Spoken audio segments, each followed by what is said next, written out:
sorry, my bad, family. I don't even know when it ended. Just was shut me out. I know that the Justice Hotspot died, so I only got like I was just gonna do a real quick recap of what we learned earlier from the president, and because that's happening right now. I don't know what happened. I think that YouTube. I don't know. I might have to do some adjustments. Um, but we'll see. Let's find out. We'll find out. We'll find out soon enough.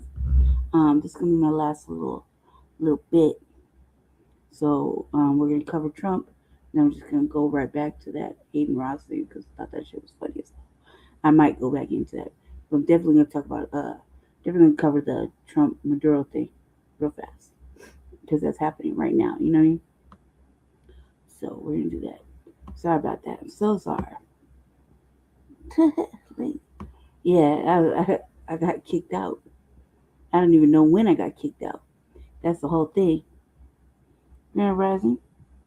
Yes, Mac. It's me and you, cuz that Aiden Ross shit was hilarious. I don't even know what anybody has seen, so I don't know when it kicked me out. But I do know that the hotspot died, and I was like, how the hell? So let's just see. So far, Venezuela got bombed, and Maduro and his wife been captured. So you get the little update. Thought that shit was hilarious. It was hilarious that they got captured. Let me see. Yeah, I'm gonna be doing some new changes coming up to the show for the next season. Just want to do different things. I think it's killing my spirit, but we shall see. See if it is or not. Um, I'm gonna start the new. It's starting the new season here shortly in the next couple of days or whatever. But I'm at the Black House, so we'll see. In international affairs. He is the grandson of President Richard M. Nixon. Joins us now on the telephone. Chris, this is, you have to say, an historic night. The United States government, the Trump administration taking bold, decisive action, shocking and surprising by capturing Nicolas Maduro and his wife, Celia. They obviously are probably in handcuffs because he has been for 5 years under indictment for running a massive billion-dollar narco-terrorist organization. Your thoughts at this stunning move by President Trump? Well, this is just, as you said, absolutely stunning. What a brilliant move by President Trump to decapitate the Venezuelan regime. What a brilliant operation that was run by our military, led by Secretary Hegseth. All credit to President Trump and our brilliant soldiers for doing this operation so efficiently, so well thought out. This is just an extraordinary night. And now I would say that after the success of this military operation, the real work begins, because Venezuela cannot become a Somalia in the tropics, so to speak. This is when the real work will begin to stabilize the country, to rebuild the businesses of the country, to rebuild the civilian infrastructure. That's going to be a very important next step. And then also there will be ramifications. The Venezuelan regime was propping up the leftist regime in Colombia. There's an election coming up in Colombia in the spring. That's going to be a very important election. There are ramifications in Tehran. I'm sure they're trembling in Tehran right now after watching what President Trump did in Venezuela. And there are ramifications in Russia and in Beijing as well. So this operation will live for a long time over the months and years to come. And this is a signature moment for the Trump administration. Absolutely is. And one would think some of those plans are in place for Venezuela's future. But let me focus on Maduro, who right now the president says is in U.S. custody with his wife flown out of the country. So that you've got to think that there was this special operation, SEAL Team 6 type operation on the ground that went in, overpowered and or perhaps killed Maduro's bodyguards.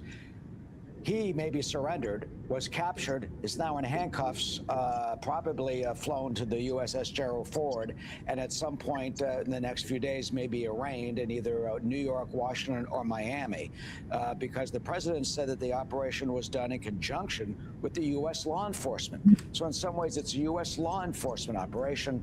Your thoughts, Chris, on the fact that we can try and we can bring to justice the enemies of America, the people who are accused of flooding our country and killing our citizens with fentanyl and drugs, and take such a daring, swift move in the overnight to bring someone like Nicolas Maduro, who we see on the screen, to justice?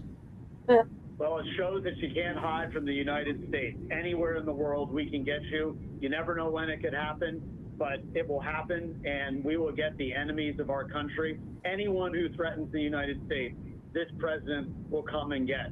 And I think that is a powerful message across the world. And frankly, this reminds me very much of the Noriega operation back in, I guess it was 1989 or the early 90s. Yeah.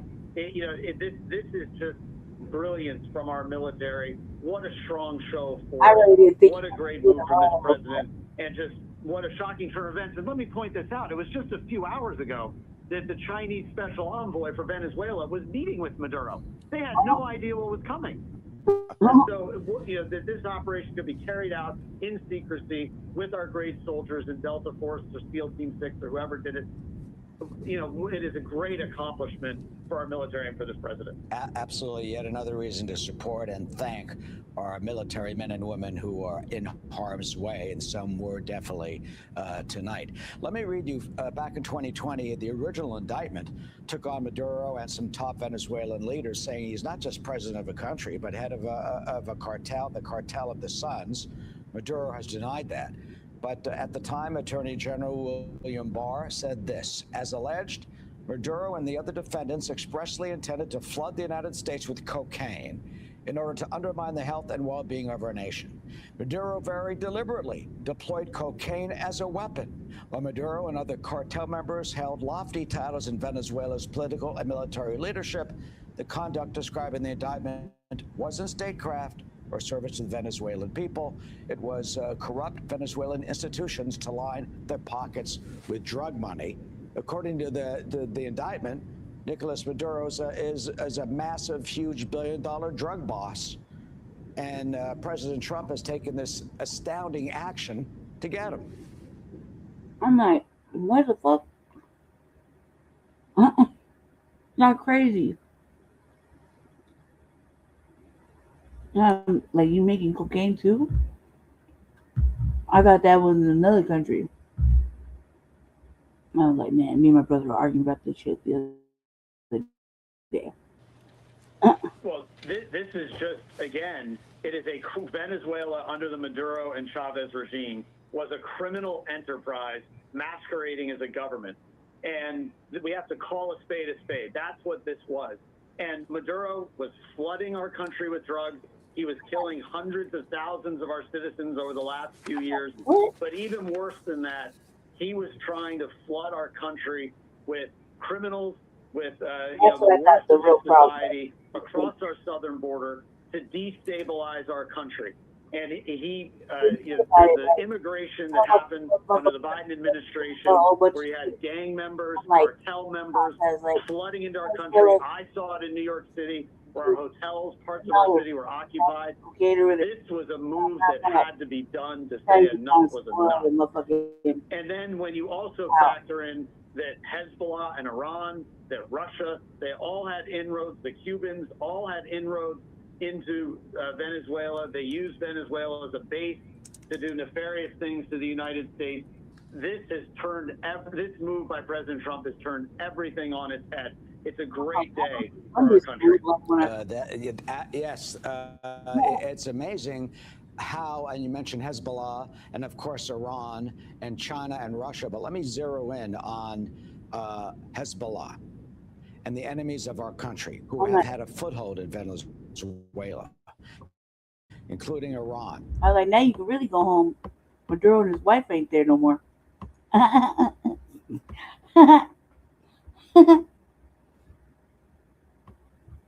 like, that's stupid.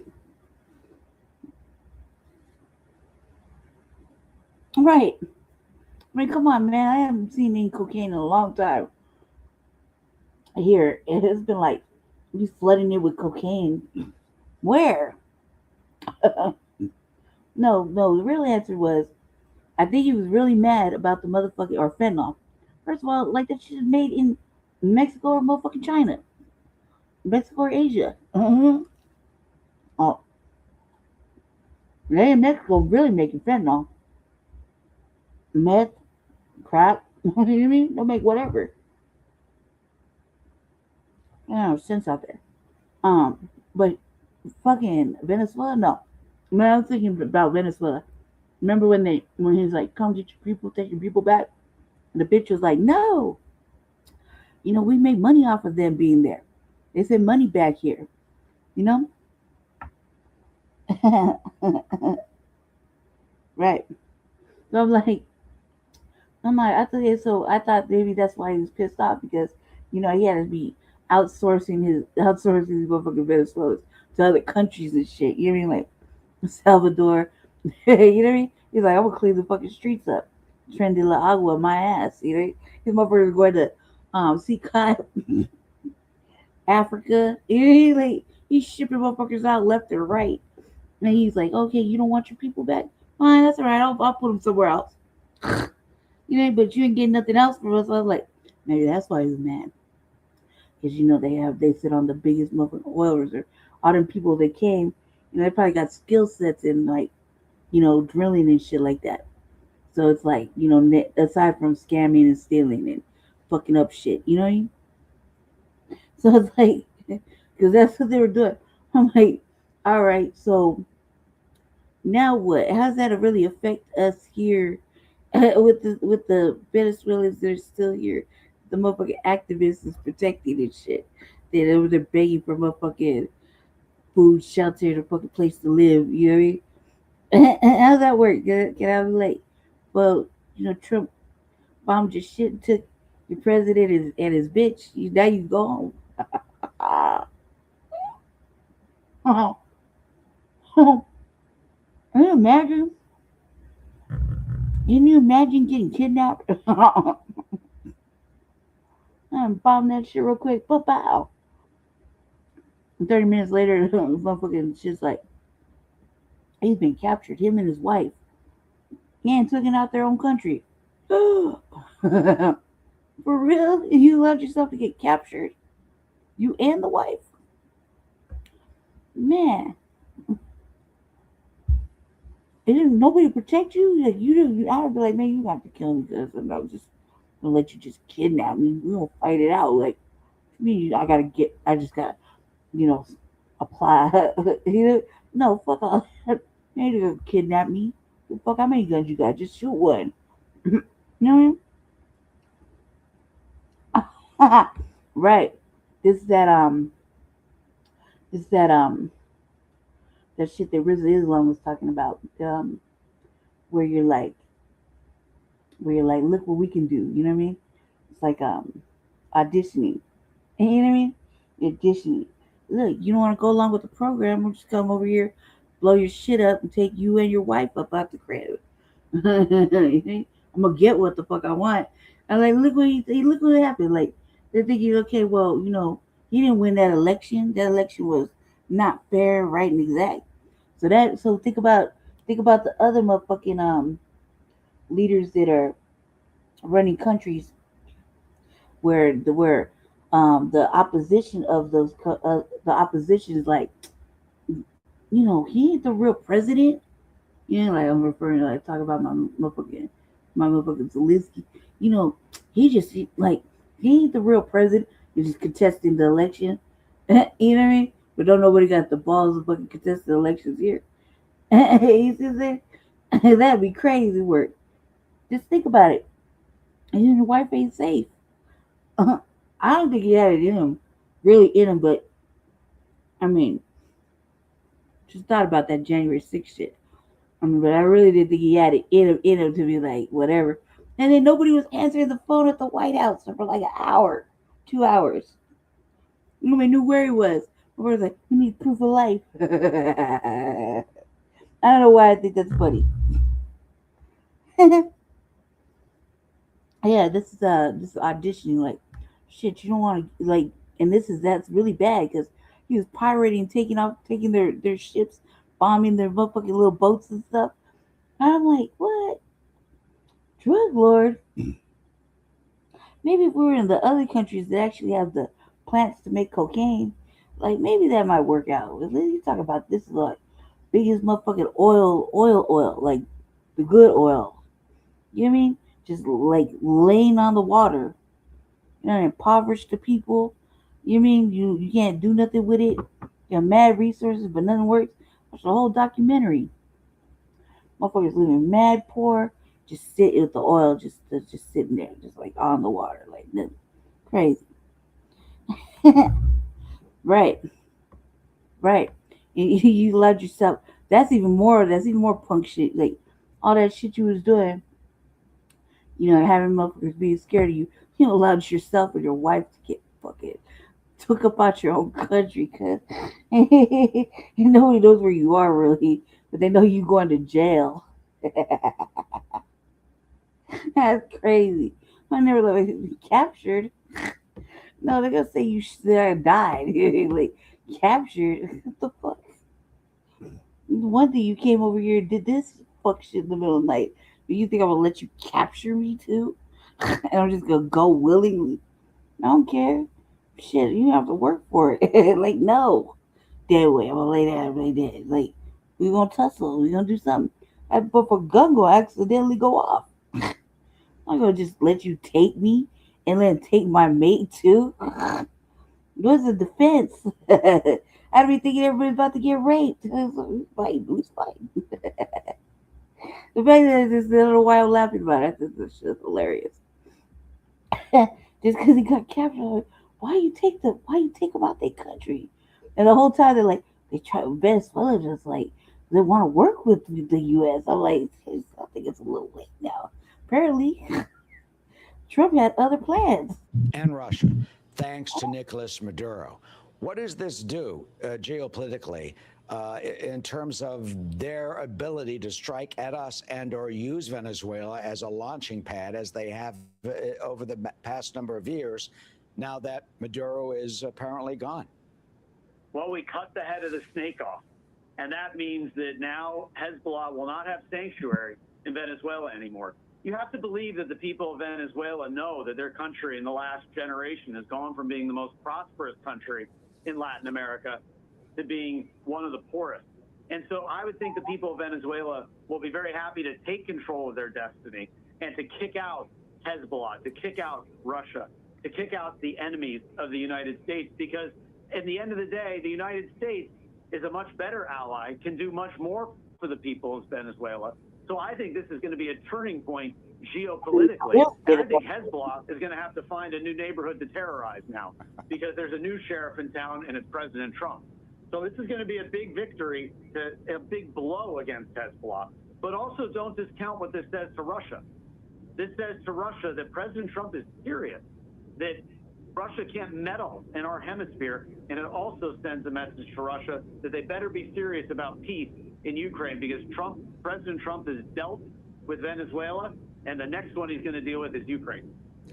I mean, look, Putin lies. Putin does not want peace. Putin wants Ukraine. Can this be used in a way as leverage to maybe change Putin's behavior? Is that even possible? Absolutely, because I take the example of my grandfather at the height of the Cold War in the 1970s. My grandfather realized that the way to bring peace to Vietnam was not through negotiation, endless negotiation, with draft after draft of agreements that the Russians and the North Vietnamese were never going to agree to. And in 1972, my grandfather mined and bombed Haiphong Harbor. Every expert in the world said, if you do that, you'll start World War III. The Soviets said, if you do that, you'll start World War III. However, within weeks of mining and bombing Haiphong Harbor, where was my grandfather? In Russia signing the Strategic Arms Limitation Treaty. What happened 6 months later? We had the Paris Peace Accords in January 1973, and our POWs came home. The Russians only understand strength. This move with Maduro will only strengthen President Trump's hand as he negotiates peace in Ukraine.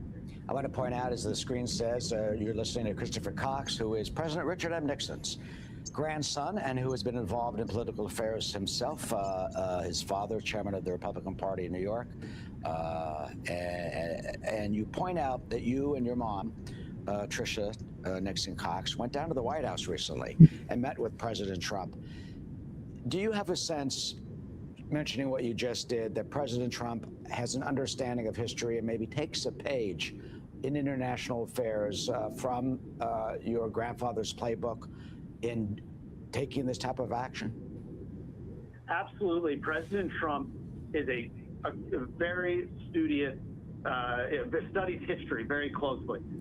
He understands the importance of history, and he understands the importance of peace through strength. And I think that, he draws on threads from my grandfather, draws on threads from other presidents that he admires, and he is putting... I don't know. Is that bold? I didn't really think he had it in him like that, but that's all wrong. You gotta sign off on, yep, I did that. He's over there like, yeah, we did that. Come on now, like, I think he had it in him for real. I'm just laughing because he took them. He already like kidnapped them, captured him, kidnapped him, then didn't answer the phone at the White House. Nobody knows what's going on. That's I don't know why that's funny, but that's hilarious to me. I don't know why that's funny. I think the funny part was that they didn't answer the phone. Like, you see, with the phone ringing, just let it ring. Just let it ring, They'll keep calling. Don't worry. We're going to give about 45, 55 hour minutes. If you're just waking up this morning, we are following breaking news. President Trump, a large-scale U.S. military operation. President Trump confirming the dictator, along with his wife, are now in U.S. custody after being flown out of the country. Maduro facing federal drug trafficking charges, and he will stand trial here in the U.S. Video shows explosions rocking the capital of Caracas and surrounding states early this morning, and low-flying U.S. Special Operations helicopters were seen flying over the region.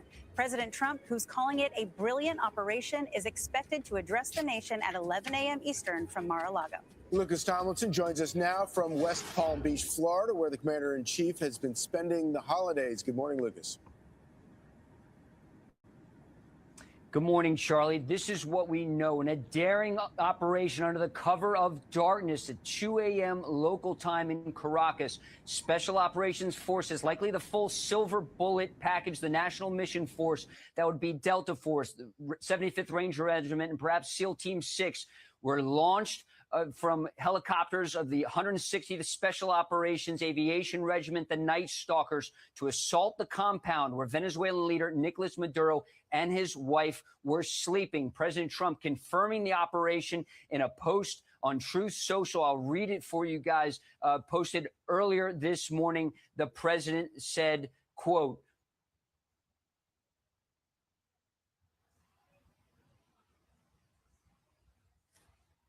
anyway, the president said this operation was a successful operation launched from the United States military to assault the compound and to snatch Venezuelan President Nicolas Maduro and his wife. The president calling it a law enforcement operation. The president says he'll hold a press conference at 11 a.m. at Mar-a-Lago, where we should hear more details about this operation. And this comes after months of threats from President Trump saying he will be launching strikes on land. And we just heard on Monday when the president confirmed that the CIA had carried out that drone strike ashore in Venezuela. And of course, he had said that Nicolas Maduro's time needed to come to an end. We heard that interview with the Venezuelan president just yesterday, guys. He sounded almost desperate, saying he wanted to have conversations with the Trump administration, talking about making a deal. He wanted to get out of the drug business. He also wanted to make a deal on oil and perhaps have President Trump allow American companies outside of Chevron to go back into the country. But this assault on the compound was carried out under secrecy, under the darkness of night, and clearly incredible intelligence to know exactly where the Venezuelan president was located, guys. A stunning Truly. and daring operation, and Nicolas Maduro and his wife now in U.S. custody. Lucas Tomlinson live for us in West Palm Beach. Lucas, we'll come to you as the news warrants. We want to bring in now, though, the Fox News chief political anchor and the host of Special Report, Bret Baier. Bret, it's quite a remarkable development this morning. What do you make of it? It is a remarkable development. Good morning. It is bold. It has been telegraphed that something like this may have been in the works for some time. The effort to charge Nicolas Maduro and have this as a law enforcement effort was key in that Truth Social post, pointing out that this is a large-scale U.S. military operation surrounding a law enforcement action, taking Nicolas Maduro into custody to face charges in the U.S., he and his wife. As you see these shots overnight, obviously, we started getting word in the early morning hours of these explosions.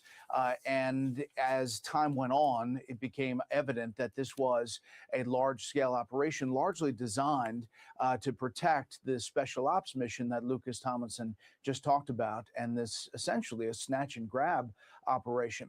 Now, I heard you guys talking to Brian Kilmeade earlier about how long this may have been going on. It may have been planned a long time, and we're going to get a lot of the firm details from that 11 a.m. news conference at Mar-a-Lago with the president and arguably a lot of members of his cabinet. As you look live at Caracas, Venezuela, at first light, we'll get a better sense of what exactly was attacked. But it was these military bases to protect this effort to get Maduro and his wife out. And I think the world is reacting, but in a muted way, because it had long been thought that this was a narco-terrorist leader who was working with cartels. And the president has signaled that he wanted to bring that to an end. So you will be anchoring our coverage of that 11 a.m. press conference. How specific do you think President Trump will be in those details? And maybe more importantly, how do you see the politics of this playing out domestically?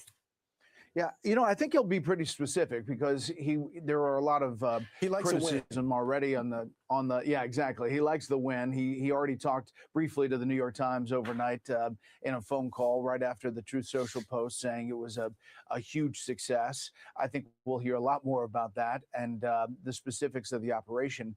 But he also is going to talk about a warning to the rest of those countries down there, Colombia in particular. You know, he's singled the Colombian president out already about its efforts in the drug trade.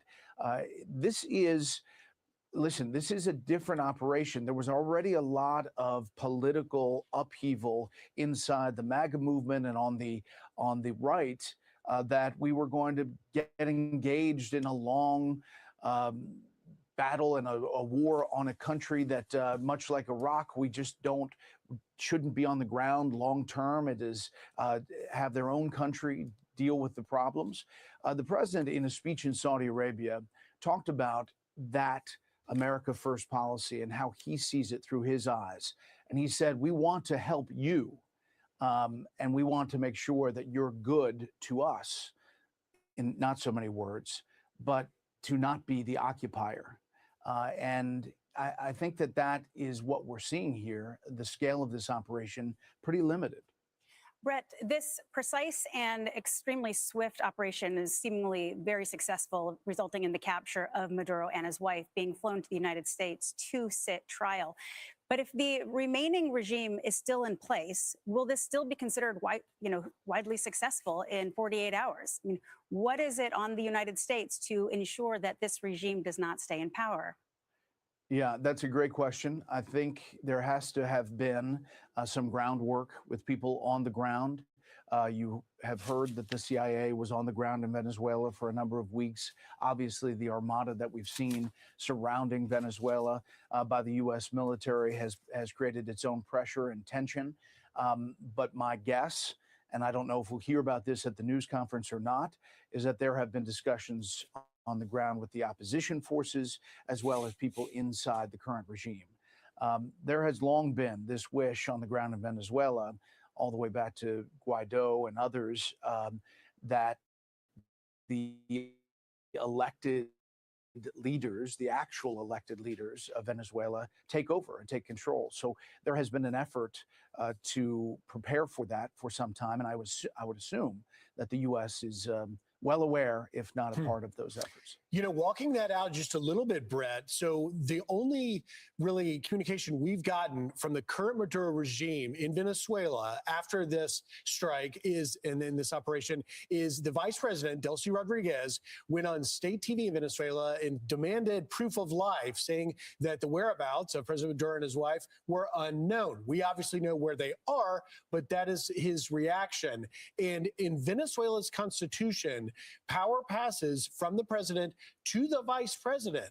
And so when we consider whether or not the U.S. had communication on the ground, even with opposition leaders, it strikes me that the immediate aftermath here politically in that country as to who's running it and who will take power could become quite messy. I agree. And there have to be answers to that. I think that's a big question for the 11 a.m. news conference with the president and his team. You're right. That is the only official we've heard from, the Vice President, Delcy Rodriguez.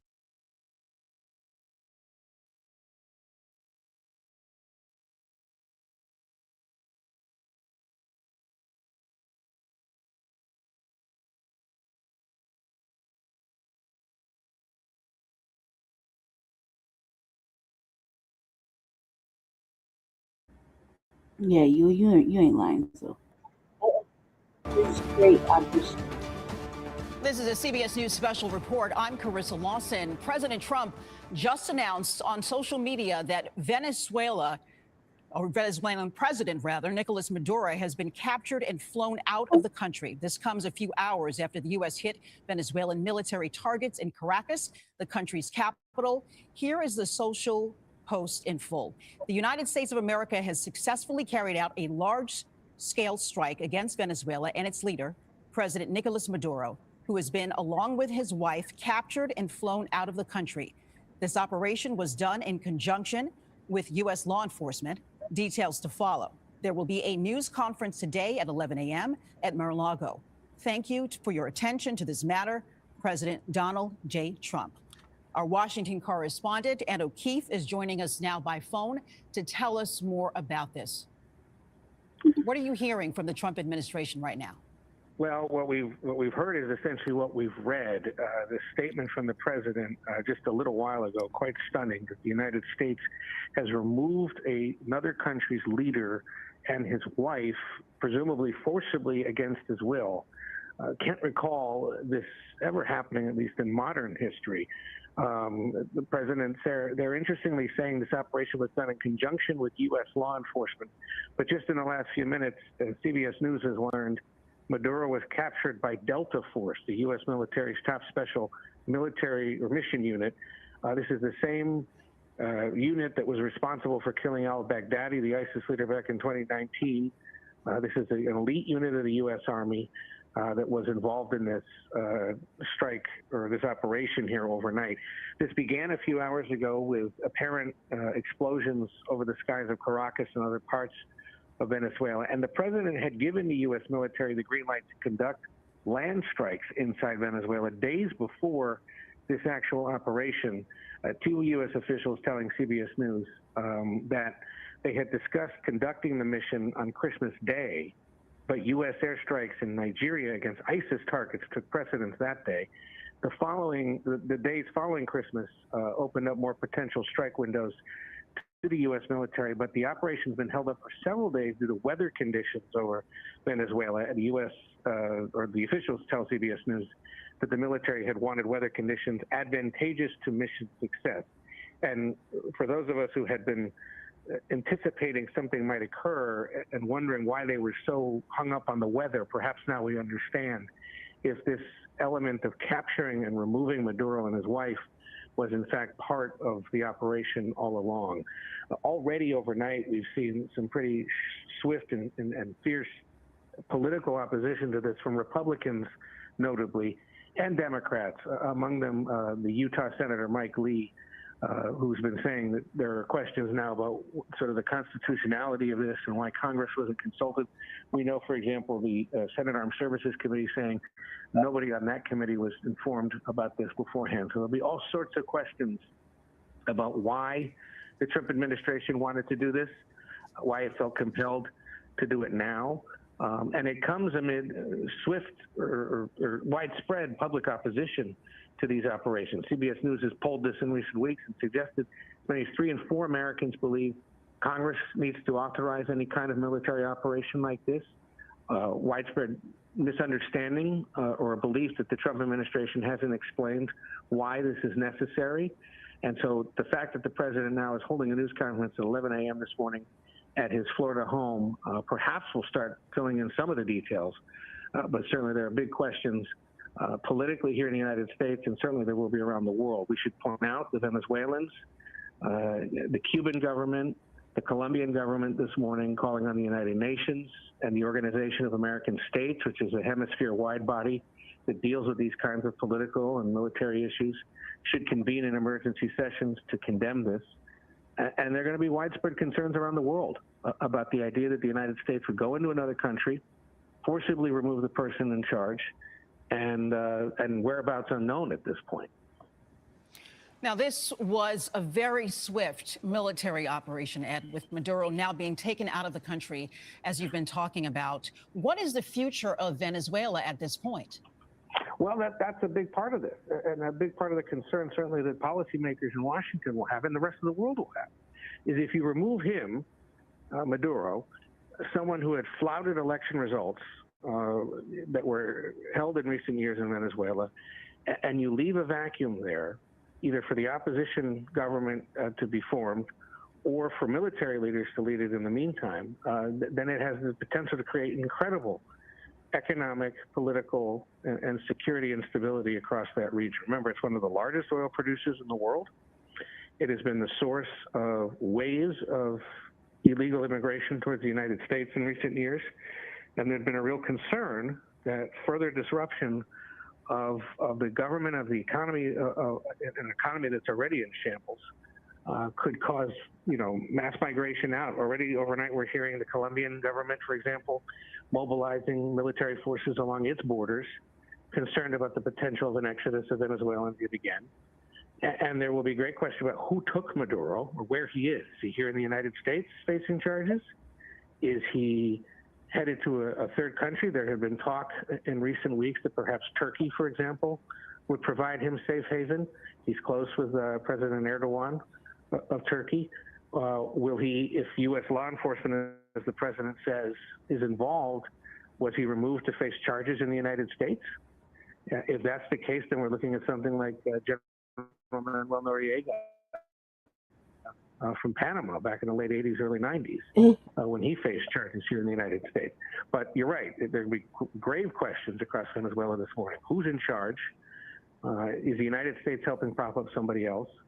And if it is Maria Corina Machado, the woman who just recently won the Nobel Peace Prize for her work as an opposition leader there in Venezuela, how is she getting back into the country? How is the United States and others ensuring her safety when the Maduro government had made clear that if she left, she would be considered a fugitive from justice?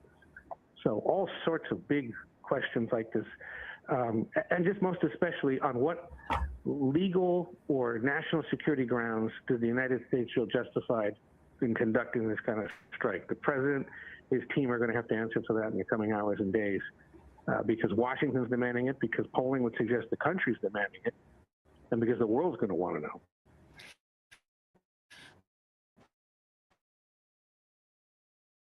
Let's talk a little bit about how Americans might be feeling about this. How does the current administration or promise of avoiding large-scale overseas commitments? Well, that's certainly a big question that he himself will have to answer. We've asked him over the last several months when it comes up to explain why this is necessary, and he broadly cites two big reasons. One, his concern again about the wave of immigrants who have come from Venezuela in recent years, contributing to the record numbers of people who were illegally crossing the U.S.-Mexico border. Of course, that has essentially ended over the last year. He claimed without proof that there were concerns the Venezuelan government was emptying its jails and sending its worst people towards the United States. No evidence of that. But the broad concern about immigration and the instability that that can cause has been one reason. The second reason, of course, is the concerns about the flow of illicit drugs. His government has cited this group Tren de Aragua, which is seen as a drug organization to some extent, and he's classified now, or his government has, narco-terrorists out of Venezuela who have been sending illegal drugs, and that's the basis of the attacks on vessels over the last several weeks. Now more than at least 34 strikes that have killed at least 115 people by the CBS News tally at least, and the seizing of those oil tankers then in the Pacific as well. All of this justification that this is a national security issue, that too many Americans have died because of illegal drugs. But the concern there is the president cites fentanyl. Fentanyl, of course, flows from supplies from China into Mexico primarily, then into the United States. The illicit drugs coming out of Venezuela predominantly head towards Europe.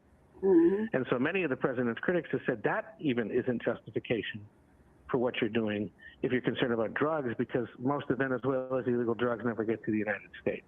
You want to fight that issue generally, go right ahead. But don't cite that as the primary reason when it comes to Venezuela, because their drugs don't necessarily come in and cause the harm and the death and the violence that the president cites as a reason for this. So again, a lot of justification is going to have to be given for this, or explanation, in the coming hours. And how do you square, as you said correctly, the idea that he has said he didn't want to start any other wars or major military operations, but now has conducted one this morning that includes the Army's most elite unit, the Delta Force, and other operations that have taken out other installations across that country. Ed, you touched on this a little bit, the unintended consequences of a regime change. As we've seen in the past with Libya, for example, when Gaddafi was overthrown, and even on Iraq when Saddam Hussein was overthrown as well. Sometimes there are consequences that aren't foreseen. Yeah, and that again, and that's one of the reasons why this president has said he didn't want to start these things in the first place. You know, the instability that this will cause there in Venezuela and across, have confirmed this morning that at least the Senate Armed Services Committee, which is one of those committees responsible for military operations or overseeing them, was not consulted in advance. Was the Fort de Tiuna, the main air base in Caracas known as La Carlota, a signal antenna that is called El Volcan, somewhere there in the Caracas area, and then a seaport on the Caribbean coast known as La Guaira Port. So all significant pieces of military and naval and logistical importance taken out. And then, of course, the president announcing that Maduro and his wife have been removed from Venezuela. Where they're going, who took them there, whether this was willingly or forcibly, whether Maduro had any sense this could be coming, all of that unknown at this hour and to be answered in the coming hours and days. And what about any perhaps casualties out of all of this? Are we hearing anything about? We just don't know. That's fucking crazy. Crazy. It's a like I don't know what to think. I don't know what to think. All right, let's move along to something funny. Well, I don't know if I want to do that. Let's see. I don't know if I got further ahead with that motherfucking Aiden Ross thing. I don't know if everybody was watching about that. I don't know if they shut my shit down because of that or what. But I was laughing because Aiden Ross is a big pussy. So, but let me just do this one real quick because it's serious. Get the serious one out of my system real quick. Just kind of killing time because after that I'm gonna be done.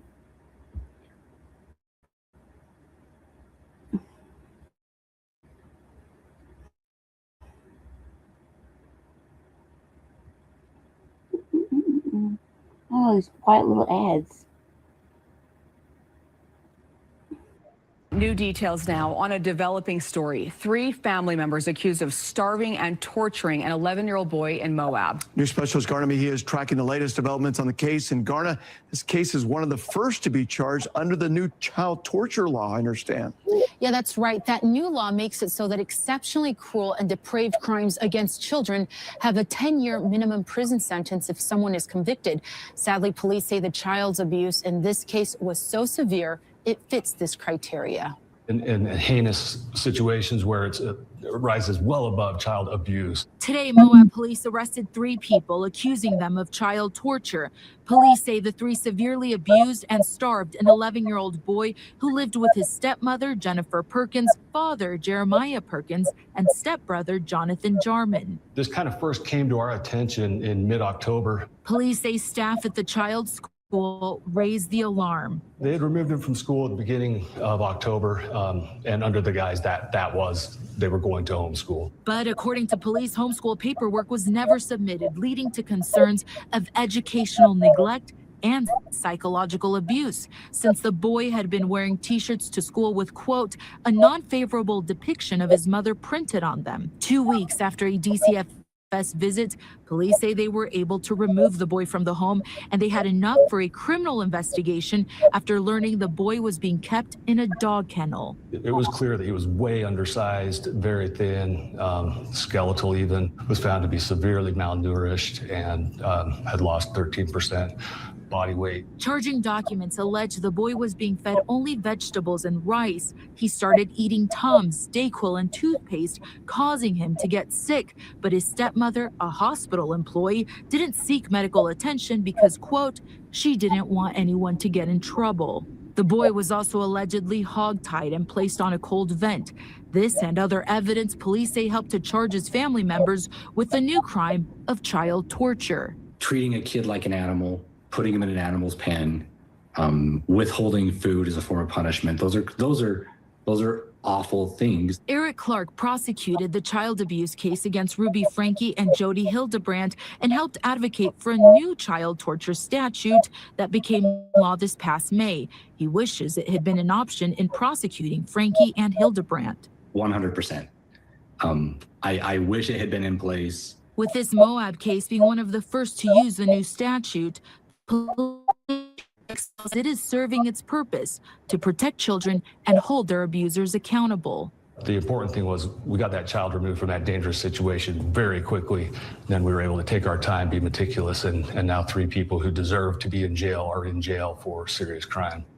And I also spoke with the Grand County School District Superintendent Matthew Kais. Tells me that just because the boy was not going to school didn't mean that they stopped caring about his situation, leading to those reports. All 3 suspects are being held without bail. I'll send it back to you.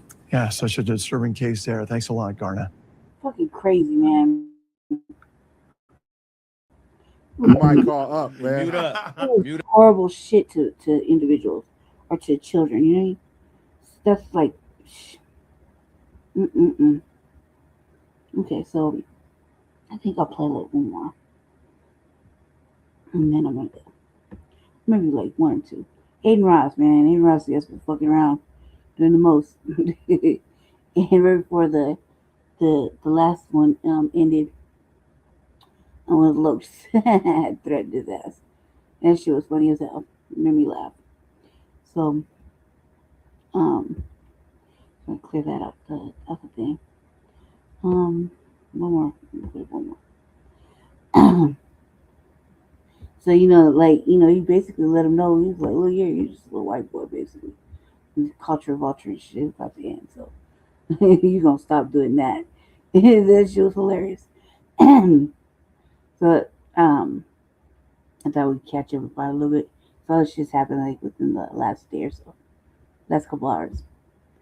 That shit was hilarious. I was laughing my ass off. And then the thing cut off, so I was like, okay.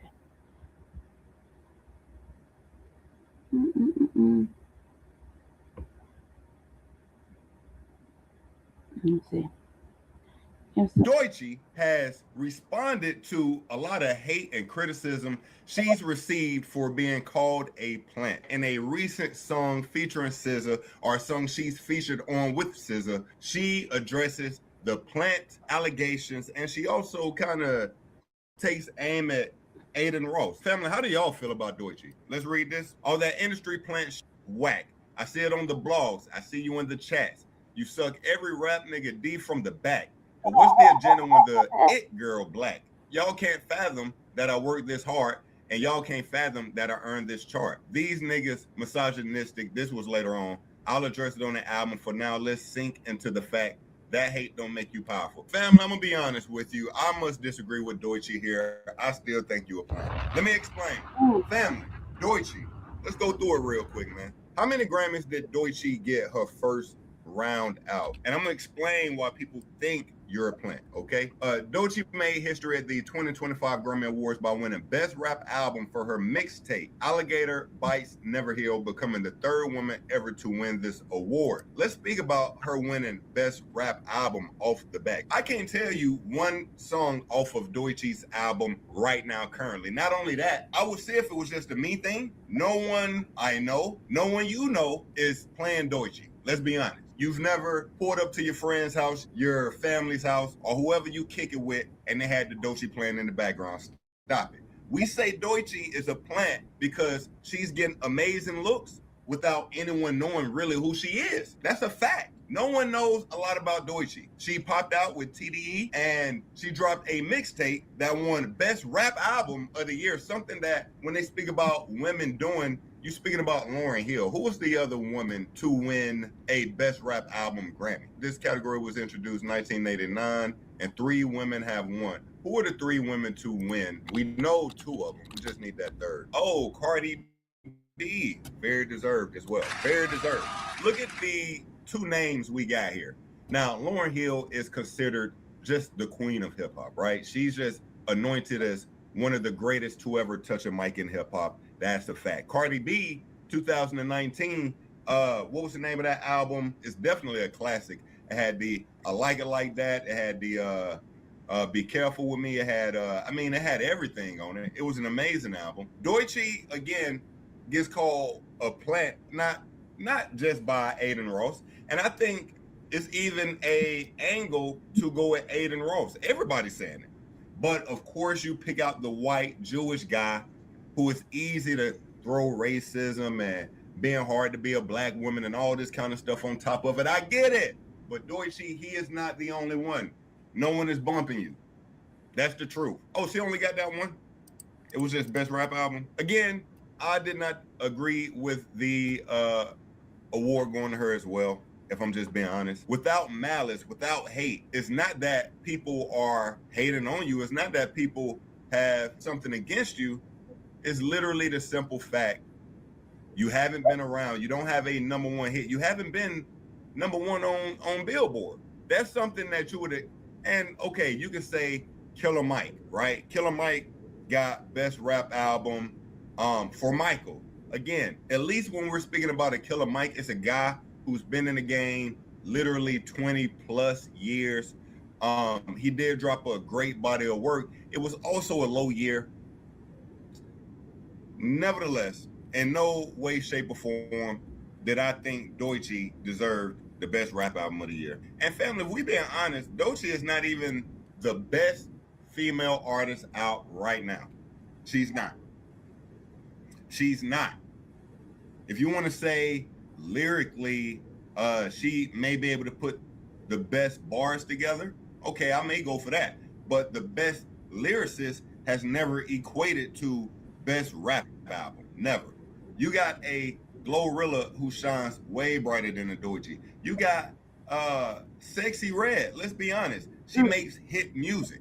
No matter what you may think about her personally, she knows how to make hit records. You hear her featured on hit records. She's a star. If we're speaking about, again, hits, music you actually listen to, you can throw Lotto in that same convo. You can throw Lotto above Deutsche. But that could just be me. Family, if you're listening to Deutsche, you let me know. Now, let's check out what Aiden Ross had to say, because Aiden Ross has replied to Deutsche's diss. Well, listen, I'm doubling down, bro. Deutsche, you're a horrible musician. You fucking suck at music. That's why you fell off and you're coming at me, a streamer. Oh, shit. He's hating. You won Grammys for a reason. Man, it was a rigged-ass Grammy. What the fuck? You can't name me 3 Deutsche songs right now. Damn. On this one, and guess what? I'm not the biggest fan of Aiden Ross. I'm here and there with him. I fuck with him, but at the same time, he says plenty of shit that I disagree with, right? This one, I wholeheartedly agree with. I wouldn't call her a horrible musician. I would not do that. She is not a horrible musician. She definitely has bars. She definitely can spit. I think she's just gotten some crowns too early. That's all. I'm doubling down, bro. Deutsche, you're a horrible musician. Now, this is what I always got to give TDE the most credit for. TDE is amazing at building relationships. What do I mean by that? TDE has a relationship with the Grammy board that, for some reason, the Grammys just magnate towards. We're talking about Kendrick Lamar. How many does K-Dot have? Kendrick Lamar. How many Grammys? No. It's like 22, 23, 22. Look, right here. So you got a Kendrick Lamar, TDE. We just speaking TDE right now. You got Kendrick. Well, of course, he's not TDE anymore. When he was TDE, how many did he get with TDE? It's still the same point. He's still TDE and family. We just gonna keep it like it is. Kendrick got 22. How many Grammys does SZA have? How many Grammys SZA? How many? She has 5. We're at 27 Grammys. We add Deutsche, we got 28 Grammys from 3 people, family. And this is just to, let's not make this a Drake Kendrick thing, but this is just to make a point. We can even, well, we can't use Jay-Z. I was finna say we can use Jay-Z. Drake, how many Grammys? Drake, right? Now, 5 Grammys total, the same amount SZA has. Now, here's the thing. We all know Drake is one of the most prolific artists of this generation, but he doesn't have that relationship with a Grammy board. He doesn't do some of the things the Grammys may want you to do to get the 22 awards. And I know Kendrick has performed for the Grammys a lot of times, and I'm not sure what else. I can't even do it. I feel like you gotta say something really bad. I can't even do it. I was laughing about this because whatever he's saying, I think I like I like whatever the one that she was talking on. Where she said she likes to do all kind of crazy shit. That's the one I heard the most. But I felt like she had been around for some other shit, like maybe acting or something else. I felt like I've seen her before. It wasn't like a new thing for me. I don't know. I don't. I'm lucky for catching new music lately, you know? Because I don't like a lot of the new music that's coming out, so. Okay. So where's that with this? Real fast. This is what I thought was funny. Weird ass commercial. I guess so he was dissing. I guess because he kept dissing old girl. Shit got real. Everybody in the streets have told me where you at. Nigga, you from my motherfucking state, nigga. And you playing this shit. You can't call whack. You can't call the president. Can't nobody stop me from doing what I want to do. So I'm telling you again, stop disrespecting that fucking lady. Mama, I love you. P.O.P. all the time. What is up, everybody? Welcome back to the channel. It's your boy Goods. XY. After he went on his whole rant calling glasses and them old and then saying that, you know, they got baby mamas. Glasses Loke and Trap Bradshaw, they're threatening me. It's your boy Goods. XY. Y'all already know the deal, man. We back in the building, man. Listen, man. Y'all already saw the video that I put up. It was Aiden Ross trying to call WAC 100 for some help. Somebody help. Them hot boys coming through. Somebody help. They got guns. They gonna shoot. So basically what we're looking at here is that Aiden Ross, even though he called WAC 100 to call for help. Yo, this dude named Glasses Loke and Trap Bradshaw, they're threatening me. Glasses, that's family. Okay, well, can you call Glass and let him know to tee up and get off my PP? I'm gonna hit nephew. That's family. That's Glass and Malone. Oh, okay, all right. Glass and Malone is who he is. I'll call nephew right now. All right, Whack. Thanks, bro. All right. What we did notice with him is that he just continued to talk shit. And this continuously shows y'all that these motherfuckers don't give a shit because they don't understand consequences. And this is why you can't feel bad for them. It's gonna be whatever it's gonna be because these guys don't understand consequences and they never gonna learn until some shit happens, man. That's just the way that this shit goes, right? I think we need these guys to talk about white folks.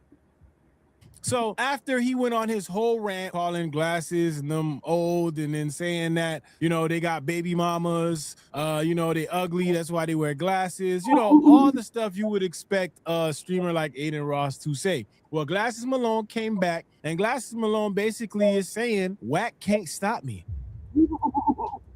Oh my God. So let's see what Glasses had to say because you already know where this is going. I say what I say. I say, look, cuz like, fool, stop talking about that lady. You don't stop calling that lady out her name, homie. A nigga gonna make it bad for you. And I know you gonna make it really hard to get to you. So all them niggas around you, nigga gonna do something to them. I'm gonna fuck which one of my homies I gotta organize. Like, if you know me, you know I've been doing this a long time. So my relationships are stellar and I got enough attitude to do everything that I'm supposed to do because it's the right thing to do. So I kept it clean. I didn't disrespect the nigga. I didn't call that little nigga out his name. I didn't say nothing to cuz. I talk to him like a man. So when he captures the stream and you start making content with what I'm saying, and I get it because you're a streamer. You're a content creator, bro. Totally understand. But I'm a Crip and I'm not a content creator. I'm not my young homie. I'm not AD. AD from the hood, but he's like a content creator. And I'm a Crip. I'm a Crip that comes here and vocalizes his thoughts. I have not conceded the concept of being a content creator, no matter where it doesn't take me or where it takes me. So I'm going to deal with things the way Crips would deal with things. I'm not going to deal with them the way other people that make.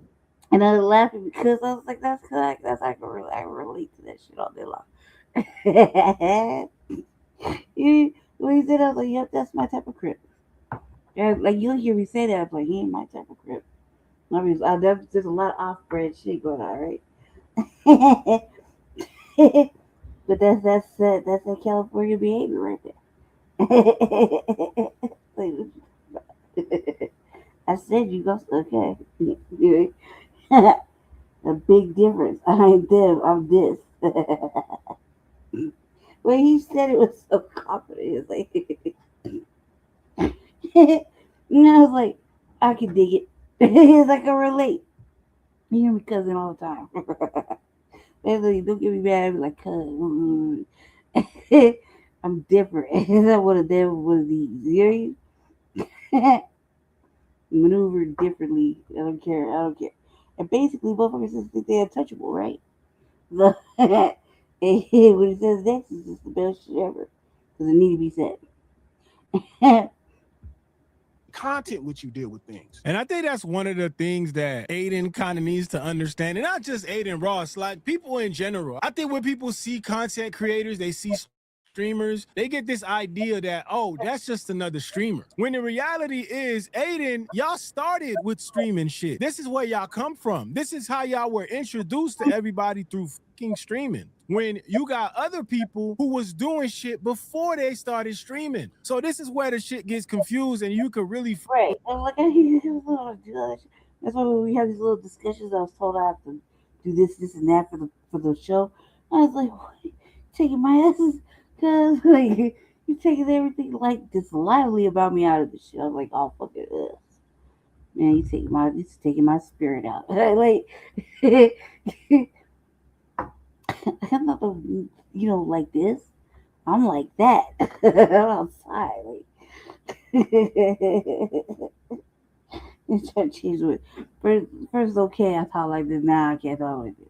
Come on, cuz. Like, you still saying, like, I can relate. I can relate. That was tickled, man. I was so tickled because I was like, how the fuck I feel right now, good.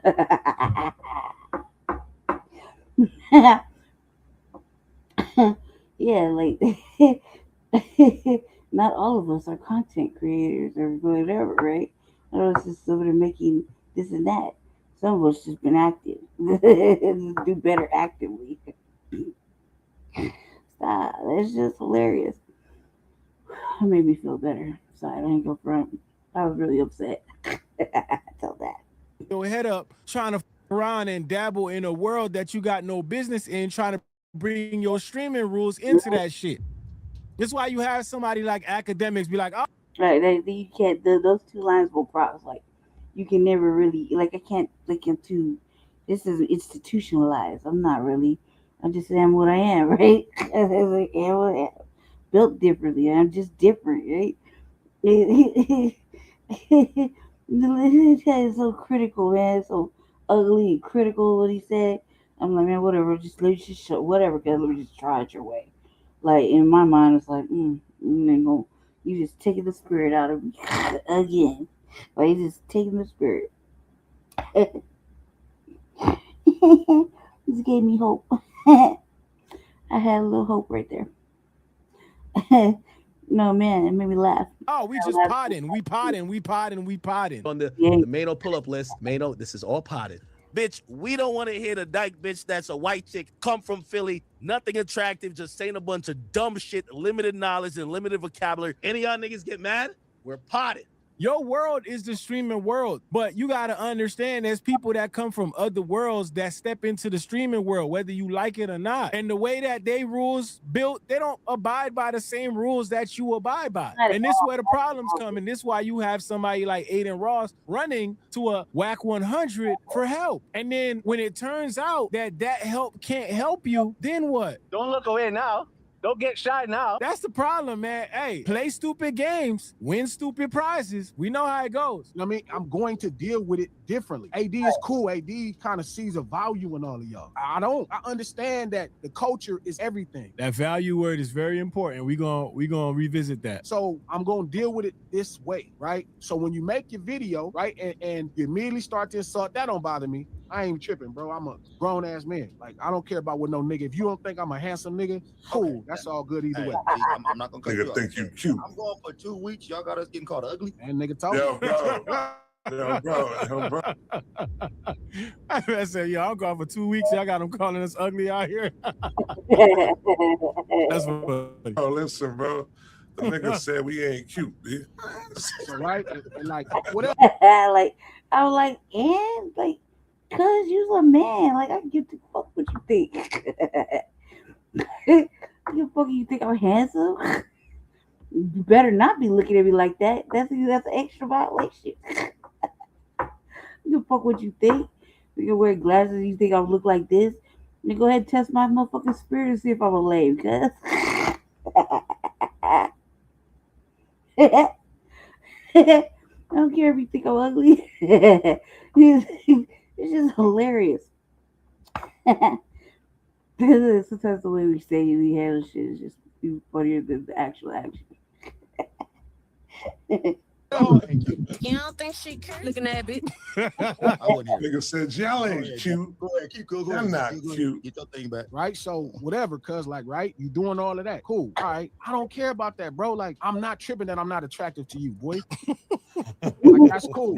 My mom think I'm handsome. Right? But here's the next problem. You have no shot with them. You start saying, shouldn't you be taking care of your kids? Don't you got baby moms? That was crazy. Those are the microaggressions that I was telling y'all about. These are little things that they say because they all point to one direction, and y'all know what's up. Racism, white supremacy about to pop up, right? Because that's what these cultures do, right? It only take a little bit of time to figure it out. That's what I said. Like about us going, because what he's about to say next is that shit needs to be said. They're in 2026 now. There's little motherfucking little side jabs and shit. They ain't gonna fly no more. What you talking about? That ain't what it is no more.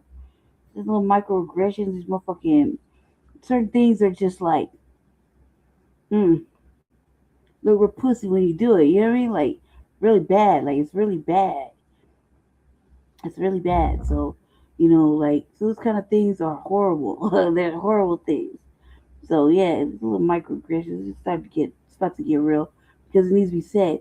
This culture vulture shit is over with. It's a wrap. You know what I mean? Can I jump in now? No. The problem is all of these things keep saying the same thing. I don't got no kids, fool, and I don't got no baby moms. That's I why know I you need to saw jump that in on right TV, there. cuz, or you heard some rappers say that. So I don't got no baby moms, dog.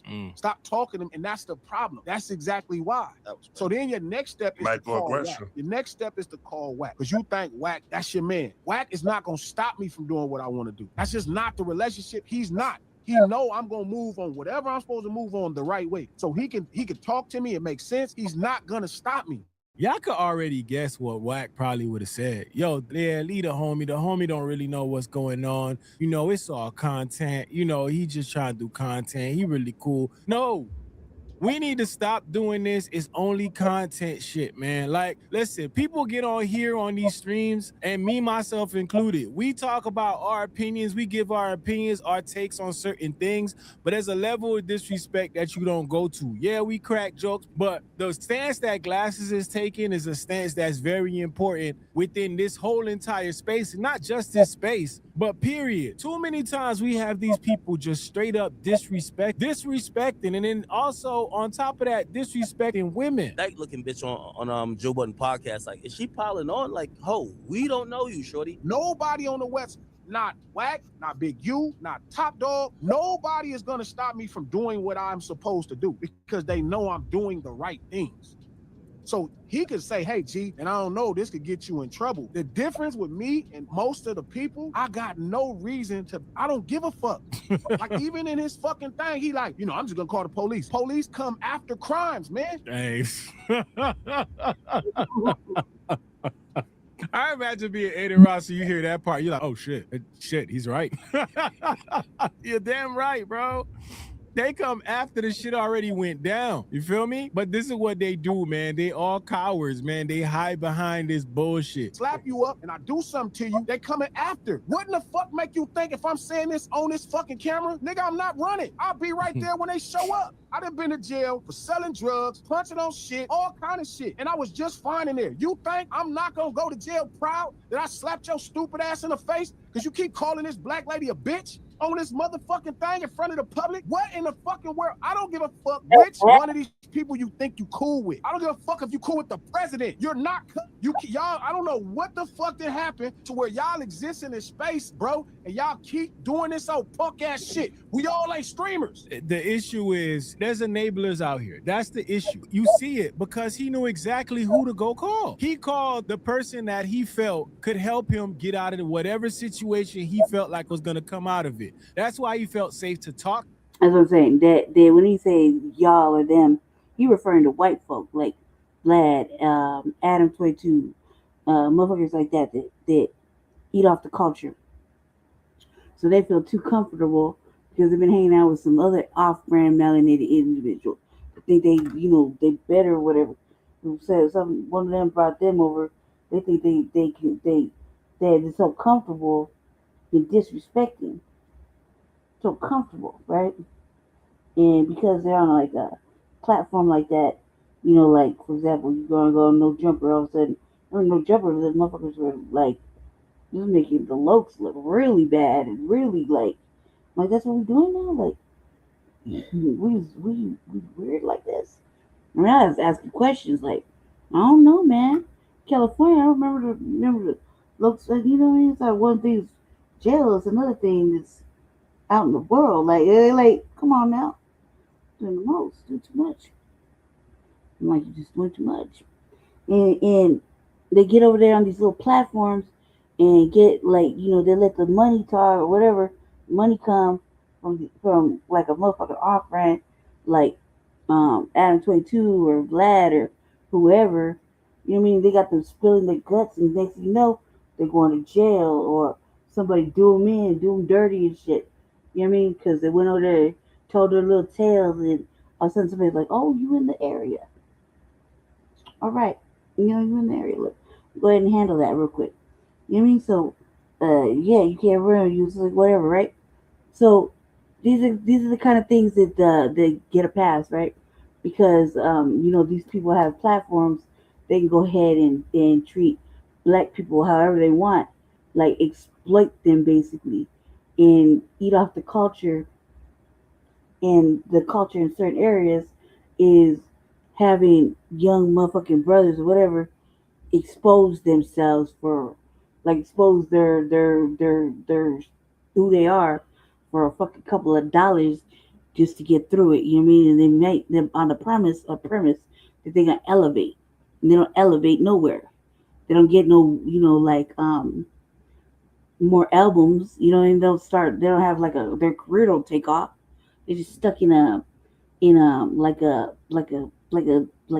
for Adam 22, like a motherfucking podcast fucking space.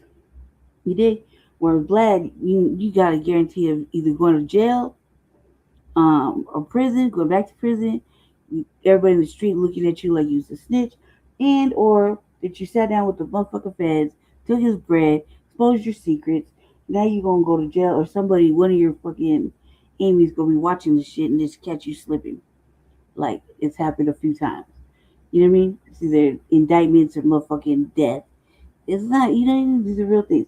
Like when Vlad disrespect black people, he thought he could call Tariq and be like, you disrespect FBA, like shit like that.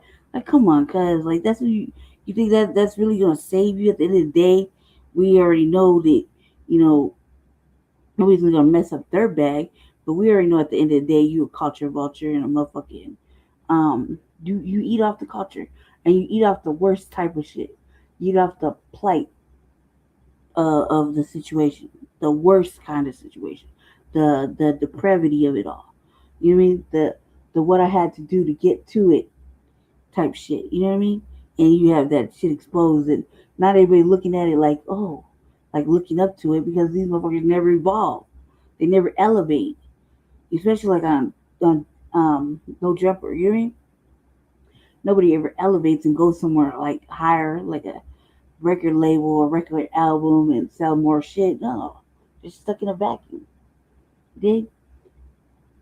So yeah. So what he's saying to this dude is about to get. It's like, and you surround yourself with other motherfucking alleged motherfucking melanated motherfuckers like us, whatever. But you think they tight, but really we looking at them like, no, you doing devil's bidding, right? Do the devil's bidding. You know what I mean? So like, come on now, you really can't be trusted, because like come on now. So you got motherfuckers like that gonna say, oh yeah, everything's cool. You know what I mean? It's alright, it's whatever. Don't worry, ain't nobody gonna do nothing to you. You don't know that. You don't know that. No, you don't have the kind of clout like that. So shit, as much shit as he could talk, and then get on live and call whack. But these are the type of lessons that needs to be learned, right? Because you need that wake up call where you call somebody, and when you call that person call you back like, hey, I talked to him, but ain't nothing I could do for you, dog. Shit, that's lay low. You be alright, nigga. You tough, right?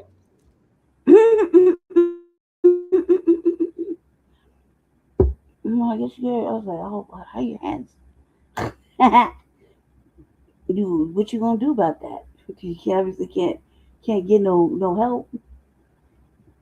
I hope you prepared. Like, shit crazy. We not all streamers. We all don't care about maintaining a relationship. I don't care that you successful. That shit don't mean nothing. Nigga, I know you from Visalia. I know where you at, and I know your people. That fast. Everybody in the streets have told me where you at. Nigga, you from my motherfucking state, nigga. And you playing this shit. You can't call whack. You can't call the president. Can't nobody stop me from doing what I want to do. So I'm telling you again, stop disrespecting that fucking lady. You can make all the content. I'm going to get next to you. You got fights coming up. You trying to promote fights. I'm going to get next to you. All I ask you to do is respect that black lady. Do your job. Make your content. Stop calling this lady out her name. Y'all streamers keep finding ways to disrespect black people on this shit. And I totally get it. And y'all think, well, they fight each other. It's not the same. You are a white man. I don't give a fuck who you pray to. I don't give a fuck if it's Abraham. I don't give a fuck about none of that. You are a white man. Boy, you better look at this camera. That's y'all problem. Y'all been playing these games. And that's how y'all socialize with humans. And you've been saying all this dumbass shit behind this game. You, Neon, all these cornball ass niggas. And y'all got all these niggas that fuck with y'all because they think y'all can provide them some level of exposure. That right there. And this is where the enabling comes in, right? They not doing it for nothing. Because everybody sees, like, these streamers, they making bank. And regardless of how you feel about it, they looking like what they doing is way more profitable than being in the music game right now. So a lot of people are looking at this streaming thing like that's where the bag is at. So if I could align myself with a big time streamer like Aiden or Academics or whoever I could help these guys by making sure they good in my city because they gonna want to be cool with me. So I'm gonna help them in my city. I'm gonna enable this behavior. I'm gonna look out for them. But you know, y'all gonna help me a little bit on the back end. That's how it works.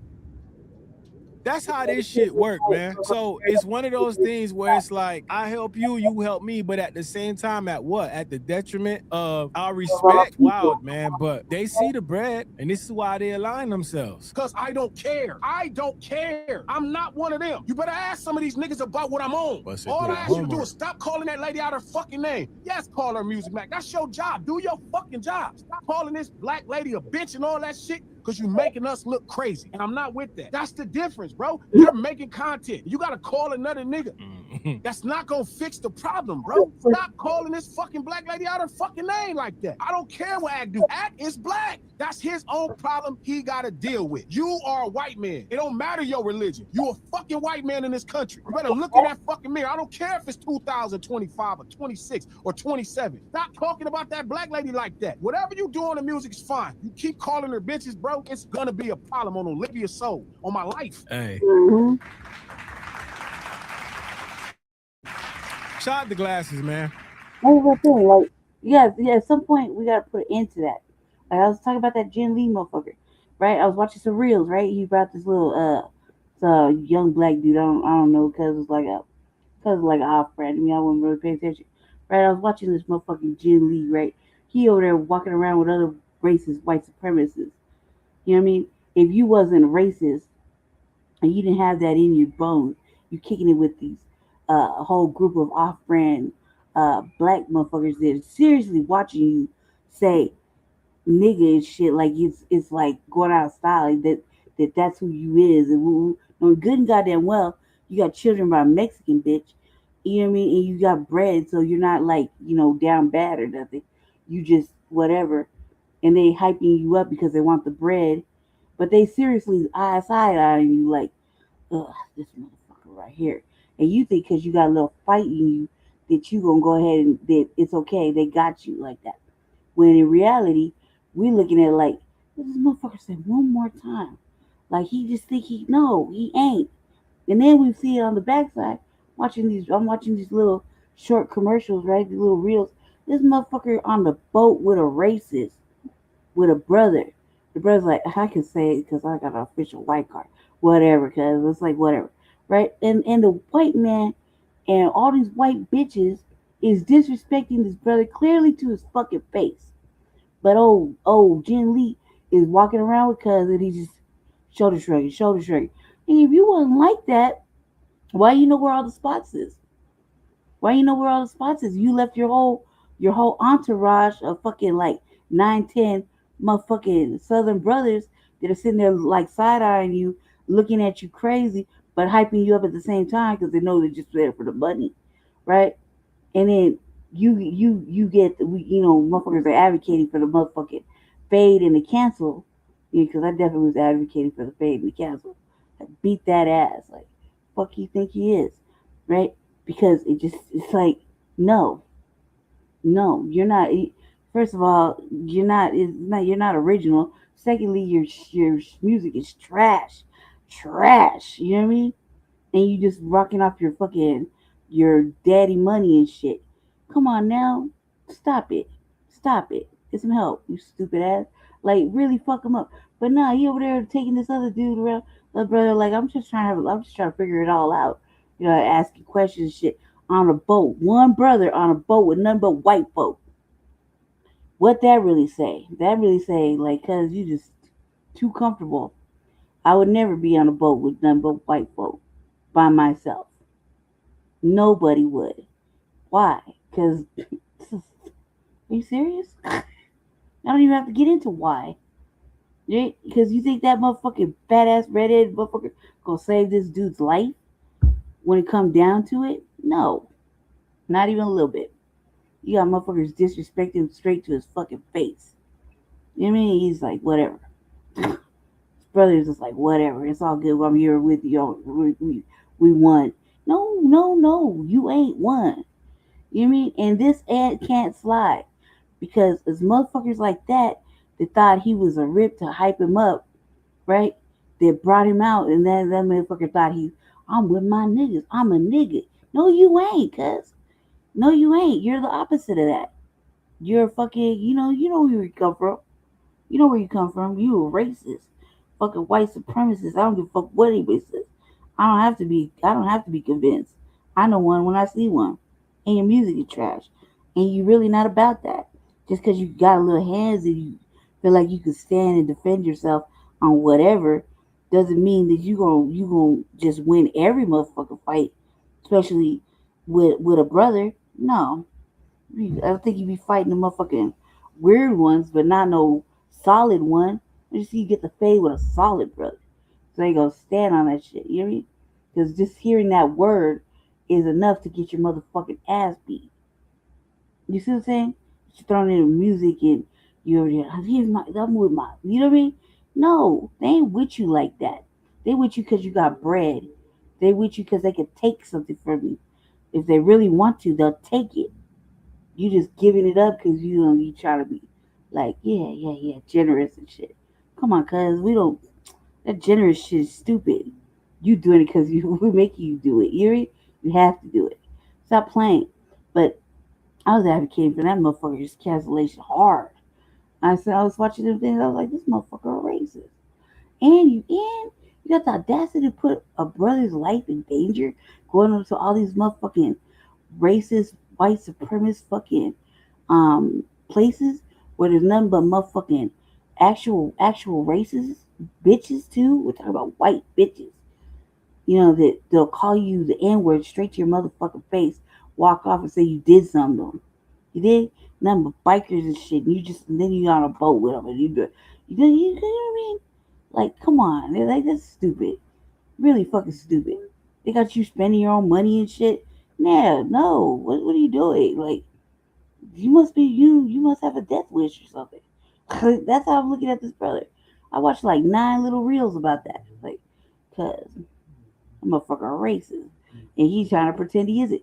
Because how you gonna be around nothing but white folk? You allegedly not like that. But you around all your racist fucking people, allowing the disrespect to just happen to your black guests, but you ain't got your peoples around you that you so allegedly say is your peoples. No, they on vacation. All them thug ass dudes were nowhere around. They were nowhere around. You see what I'm saying? They were off for like the whole week. That's crazy work. They just let you you know what I mean? Stupid. But it's motherfuckers like that and people that and black motherfuckers that'll go ahead and advocate for the whites and write it off like, he like Black Leonard is the worst one. He over there just doing the devil's work with Adam 22. Adam won't gonna let nothing like that happen. How you know? How you know what that motherfucker's intentions is? Why you fucking with him? Like, you see what I'm saying? And then you act like you good in the streets. Motherfuckers looking at you weird. You're a weirdo. You know what I mean? Like, motherfuckers, a real motherfucker look at you like, yeah, you a straight snitch. You something wrong with you. You like, I'm sure everybody just spilling their guts to you like that. You just know everybody's business. Come on, man. Don't even make it make sense. It already makes sense to me. But that's that type of shit we gotta stop. Because they eating off the culture. And he's, like I said, he in that Rico thing with motherfucking Drake. Drake don't count. He ain't one of us. Drake partially Canadian or whatever the fuck he is. You know what I mean? Light skinned or not, that motherfucker had to call check in too in California. You know what I mean? And that motherfucker was real pussy and left. See what I'm saying? Because he felt like somebody gonna do him in. Like, come on, cuz. Like, if you feel like that, you did something wrong, that you gotta go and you gotta make preparations for your safety somewhere. You did something majorly wrong. And not just because he's light skinned, just because he ain't one of us, but he know he fucked up because you got called and asked for somebody walk you through. Come on now, you fucked up somewhere. I don't got to figure it out. You fucked up somewhere. You know what I mean? So I'm blaming my boy for trying to check his ass. That shit's hilarious to me.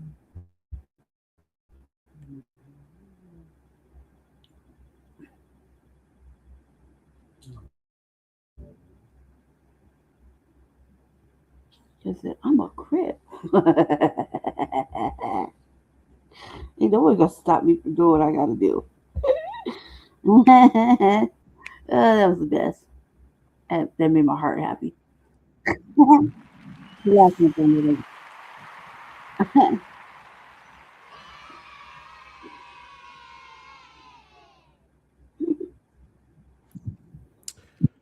Whack 100 can't save you. Even the president can't save you. Yeah, man.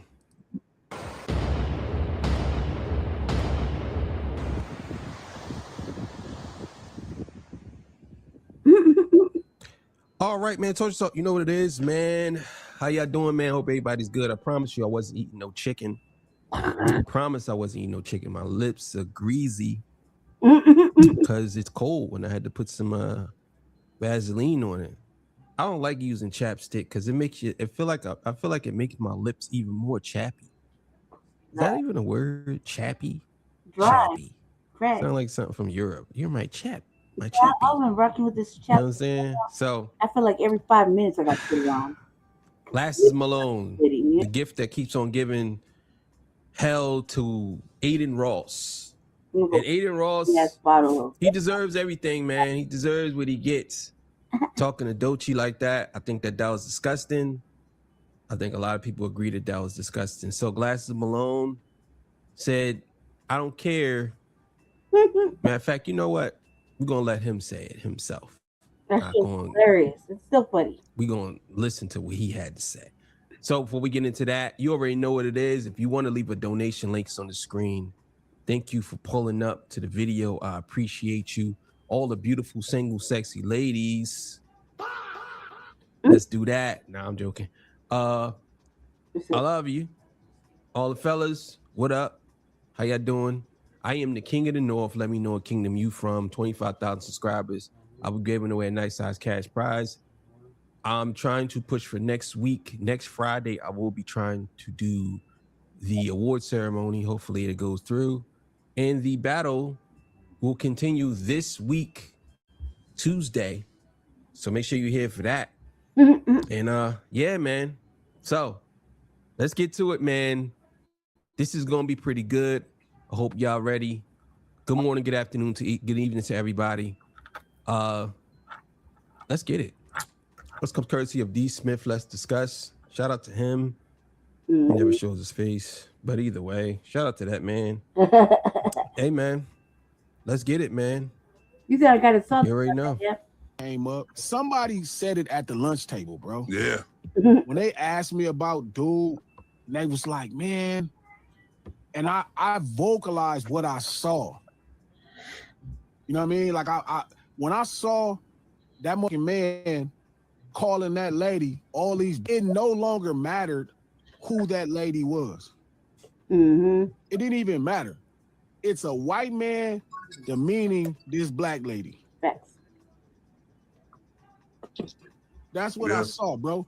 That's not a content piece. It wasn't even like, it was crazy because the way the whole room went, that might be like the last super chat that came in. So this wasn't nothing that was on the docket. This wasn't even on the docket, dude. You know what I'm saying? When I saw it, I never got involved. I just knew it, and in my mind, I knew that once I saw Aiden, I was gonna slap him in his face. Oh my God. In the background was like, oh my God. Bro. Right.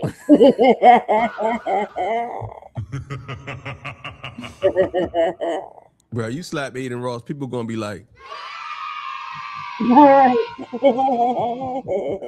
some people gonna be if you slap Aiden Ross. My lips shiny as hell. That just be, you ain't gotta be by your lips like that. Oh man.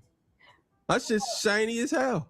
First of all, like, But look, it was like a motherfucking slob. Like, you know what I mean? You know, caught a slob to check a load, cuz that ain't even gonna happen. I think, like, yes, I'm pretty sure he's a slob. Like, you know, I don't got no respect for that motherfucker. I think he's just a motherfucking straight op. Like, ain't nobody just telling everybody's. He just knows everybody's secrets and everything. You know, he's just in everybody's mix. Come on, cuz, like, you're a real nosy ass slob. Just say that. Like, you know what I mean? Cuz, like, don't get me started. Don't get me started. I drank that double shooter. And I was like, you know, you have a white man call a slob to check a load, cuz. No. Where in the fantasy world you think that's gonna happen at? I would be like, I answer the phone, and be like, hey, cuz, ain't you a slob? You calling my phone? I understand why my hands burning. But get off my mic, man. Get off my jack, click. You fuck what that white man say? He worse than you. Yeah, listen to the white man talk shit, and then a slob gotta call and take his defense and try to check me and be like, "Oh, we cool, we fair." No, you know, you think we is, but at the end of the day, I'm a crip, and you just a nosy snitching ass slob. Stop it, doing the devil's bidding. Hey, that's what I was saying. I'm like, get off my jack, cuz. I just hung up the phone. No, what the fuck you mean? And then I would have really made a point to be like, you know, cuz called me. I've been real disrespectful. I'm like, yeah, cuz called me. Woo, woo, woo, and you know, he tried to say that you was like whatever. And I let cuz know he a slob, and I don't take direction from slobs. I don't give a fuck what they talk about. But you's a whole white man. Like, I mean, just because anyone gonna check him, I'm just gonna let him know he's a slob, and I don't take motherfucking directions. Make my skin itch. It's not even my pedigree. Like, but like I said, taking directions from a slob, I'd have made it a real off-brand situation. And I'm a loc. I can't do that. So, but you ain't gonna do what you doing either. So, you know, he want to stand in your and take that slap for you. I mean, you both get it. It's up. It's up. It's up there. Like, you ain't like, I ain't got no love. You get slobbed out too. You know what I mean? Calling my jack, talk about, you know, he's just a little white boy. Woo, woo, woo. That little white boy know what the fuck he doing. He grown. You know what the fuck he doing? Bitch, get off my phone. I don't know the phone. And I would have kept it pushing. I maneuvered on and be like, he's saying like, ain't you a slob, cuz? Black 100 slob. Tooted and booted. Dirty socks and shit. Like, come on, cuz, on my mama's. Gotta just roll back that motherfucking spiral track. Really look back into that. You know, like, cuz he's always doing some fuck shit. Nah, I'm like, man, oh, like his word matter. I don't know why everybody let that fool ride so long. Like, especially California. I feel like this is all internet propaganda because in California you could be like, yeah, oh boy. I'm like, ain't he a slob, cuz? That's what we doing. I be asking the real questions. Like, isn't he a blood? Like, it's slob, right? I'm supposed to take direction from him? He ain't my OG. No, I gotta wonder who vouched for him. Real shit. Glasses Malone is not playing. Not even a little. He's not playing with Aiden Ross. The thing is, I think I'm gonna do this episode, man. I've been pushing it off, but I'm gonna do this episode. I'm gonna do an episode called Streamers versus the Streets. Mm-hmm. And I'm gonna talk about how streaming versus the streets is kind of taking place right now. Mm-hmm. The streamers versus the street niggas, man. Mm-hmm. And like I said, not the same. You gotta understand something. Somebody like Glasses Malone he's a heavyweight. Mm-hmm. He ain't playing no games. Mm-mm. See, Aiden Ross don't understand what he got himself into. No, I think he So knows. he did all that talking before and talking about he gonna get his lawyer and he gonna sue and all this stuff. Like, bro, That's real pussy. Real pussy. to some people that don't matter, bro. Don't even matter. They gonna lean on you, bro. Mm-hmm. This is crazy. Like that's where it went, right? So I didn't put it on the docket because I'm not a content creator. Right. So like when I'm planning to do something wrong to somebody, I don't want them to know ahead of time. He gotta catch you lacking. That's the thing. Like I had intended in my mind that I was gonna get next to him and slap him in the face. Like, I already knew what it was. Like I was like, you know what? Mm-hmm. And it's not just that, bro.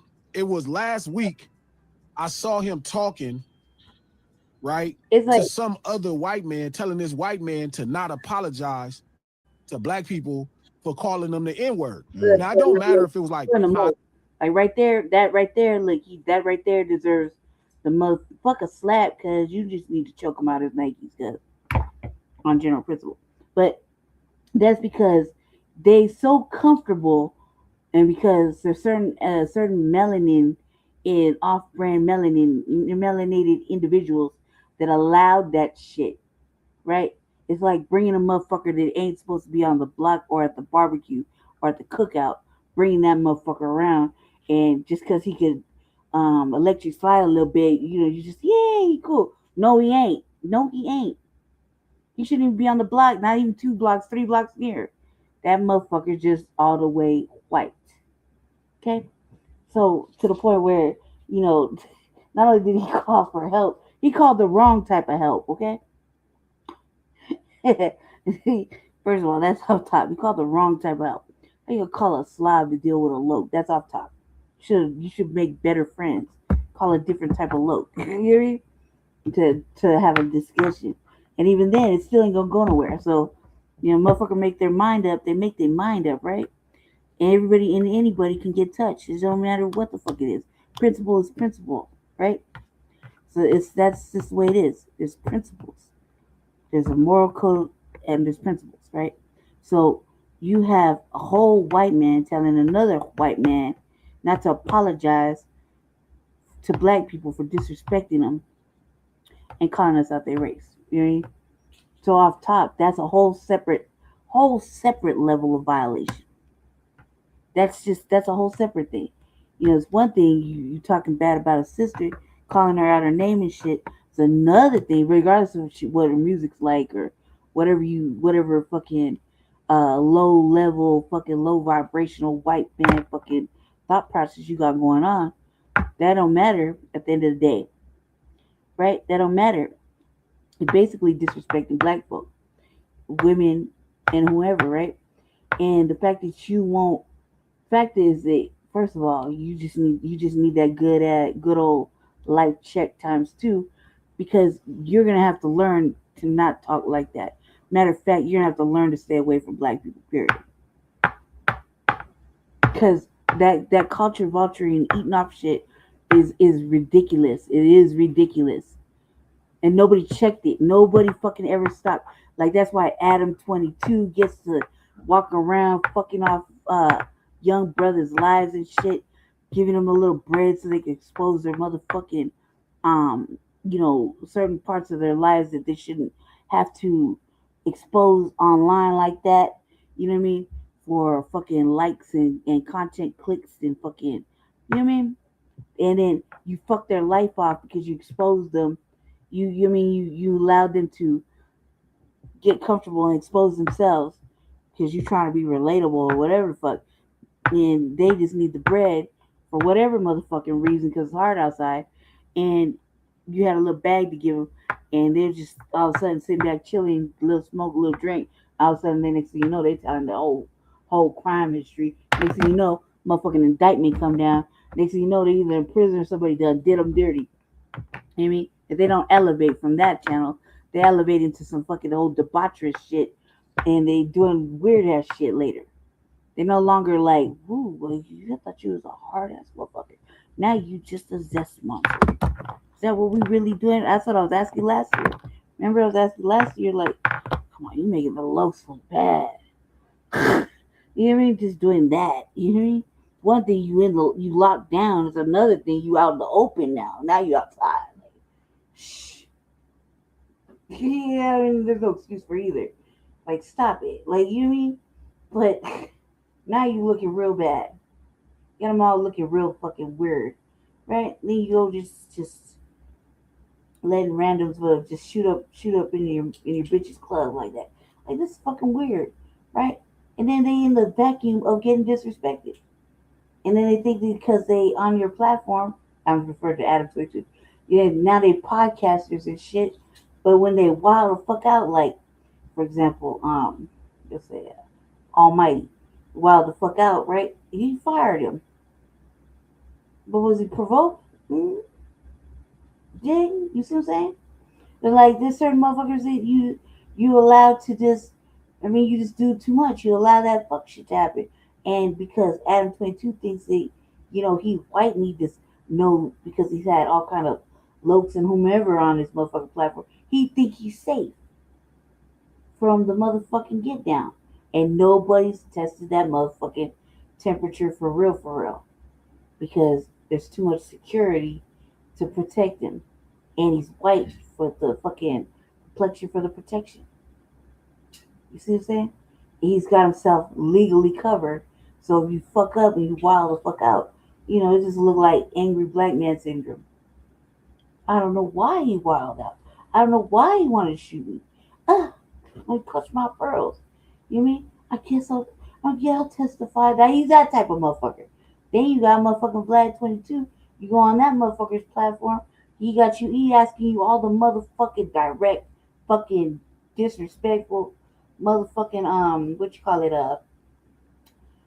detective questions. He like a miniature detective, like a detective when you get arrested. And instead of just like, he over there just asking you questions and you over there indicting yourself. You know what I mean? I mean, motherfucking times we see motherfuckers go on Vlad and end up getting indicted or end up really, really losing their motherfucking life. There's certain motherfuckers, I was just over there. I saw it in my Vlad TV. Next thing you know, that motherfucker laying in a box. See what I'm saying? And they're like, I don't know what happened. I know what happened. You done got too comfortable, said what you said, and your motherfucking opposition was listening to that bullshit, saw you was on there, and was like, alright, motherfucker, alright. You did the alright. And next thing you know, that's what happens. Or this motherfucker like whatever. When Vlad was disrespecting black people, who you think he called for help? He called Tariq to see if he was disrespectful to FBA.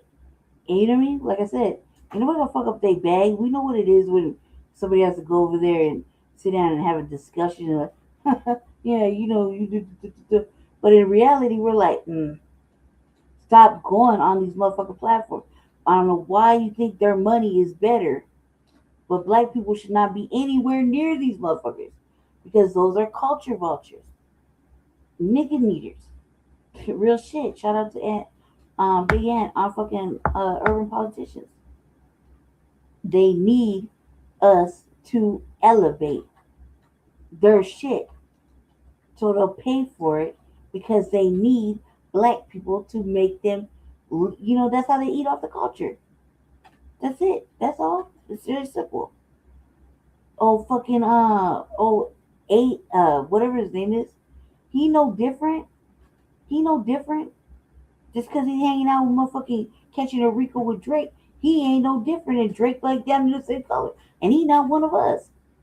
See what I'm saying? That motherfucker, half in, half out. Not just because he's light skinned. That motherfucker ain't from like motherfucking Canada. You know what I mean? And he had the audacity to sue old Kendrick Lamar because he was upset because he lost. He thought he was, getting the spins. Come on now. You don't know that shit's paid for? You pay for these motherfucking likes and views. Stop playing. The real thing. Like, you gotta stop fucking around with them because they get too comfortable and then it's okay to be disrespectful to black people. And they can hang out with black people. Ain't no motherfucking black person to slap the fuck out of them for saying some fuck shit. You don't even have to get to this point if the motherfuckers you was chilling with actually handle their motherfucking business. See what I'm saying? Yeah, let this motherfucker just. No, we kumbayaing with these motherfuckers anymore. Those days are over. They don't ever give back to the community. They don't ever give back to black people. They don't ever do anything for black people. They just take, eat, eat. You know what I mean? And disrespect. And nobody does anything to them. So while nobody does anything to them, they get to grow bigger and stronger and continue to do the fuck shit. Positive and negative. But the other white, whoever the other white streamer was apologizing. He was saying, hey, my bad. You feel me? Like, I that's not, I'm just jamming the songs. And then so last week I saw a clip of Aiden telling him, you stupid, you shouldn't be apologizing. Blah, blah, blah. Like, it's cool if you say it. First off, white man, who are you to say this? It's one thing I want y'all to understand. This go for all my white subscribers. You have to understand something. I don't care what black conservatives tell you. I don't care what black liberals tell you. I don't care what white liberals tell you. I don't care what black liberals tell you. It's never cool for you to say nigga. It's not cool. It's not. Sorry to tell you that. It's not cool. If you are out here telling people that you shouldn't apologize, Aiden Ross is doing nothing but regurgitating things he have seen on social media, and he thinks it's making it, he feels very comfortable with doing this because he feels like there's no repercussions. Now, I will say to some level, you shouldn't apologize for something, especially if you said something, you should stand 10 toes down on it. That's what it is, if that's what you believe. If you say it, let's say a white person say nigga, and he I don't know, he or she, for somehow they said it just through the song, like somebody was singing the song and they said nigga, and it slipped out, right?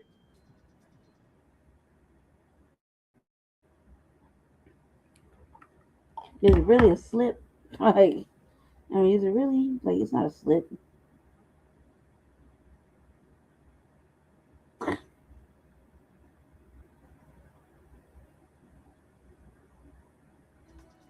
You have to understand that part. I'll be like, okay, it's singing a song. I see people in concerts doing it all the time. I was standing next to some white girls when I was at the Kendrick concert, and they were saying nigga. So it's not like that now. But if you deliberately said, that's something different. I'm talking like in a tone where you're trying to offend somebody. Yeah, that's different. That's different. Right? So that was last week. And then this week, shout out to Yazzers, right? Like, one of the biggest clip, I think if I remember correctly, I think it was Snoop Dogg that said, we make music for them, and we make music knowing that we put that word in there, knowing that they gonna sing it. We make it easy for them to sing the words or whatever, because we know that they're consumer. I believe it was him. Don't quote me on it. But I believe a long time ago, the controversy was that, and I believe it was Snoop Dogg that said we know we put the words in it. We made the music. They singing our words at our concert. You know what I mean? That's part of the song. Whatever. We just give them the pass because we put the words in it. They're the ones to buy the music. I think that's what he said. Pretty fucking positive it was him. Not sure though. Don't quote me on it. I'm pretty fucking positive though. It's a long, long time ago. When I heard it, I was like, I don't know if that makes sense. Like in my mind, I'm thinking, I don't know. Don't sound right. But like, for me, like ladies, I'm all ambiguous or whatever, like mixed. Yeah, cause I be saying, especially like for example, I be listening to Trinidad James. Hey, and I be singing my shit. Why? Because that's my shit, and I feel like I can if I have to, right? But I'm trying to like not do it, because I feel like only in the culture we understand why we have emotional, or we have we use the we say nigga for different reasons, right? Like excitement or whatever, right? Or like, oh man, cut like Like, let me tell you what happened. And they're like, you know what I mean? So I've been trying to not say it as much, um, for different reasons. I guess I feel like, I mean, can I explore different, different options to express my fucking dismay or whatever, like just for the example of, not having to do it. Like certain people like can go and curse a whole person out and not use one bad and not use one profanity. So can I train myself to do it that way? As I could just say I stopped. Or I didn't think that word was really as exciting as it was making my story because I was excited. You hear me? Maybe I found a different word, or maybe I was on my old Berry Taylor shit and I was like, nigga, you hear me? With an N, or ninja, or whatever, right? Because as soon as they figure out that if we ain't saying it so much, they can't really feel the pull to want to do it, and then we will want to feel the magnetic pull to whoop that ass. See what I'm saying? We just why we just I mean for us it's like we expressing ourselves in a whole bunch of different ways. You know what I mean? And it don't necessarily have to be like that, but we will get we super I wouldn't say sensitive. We super ready to fuck a motherfucker up because they know they're not qualified to say it. They know they're just doing it.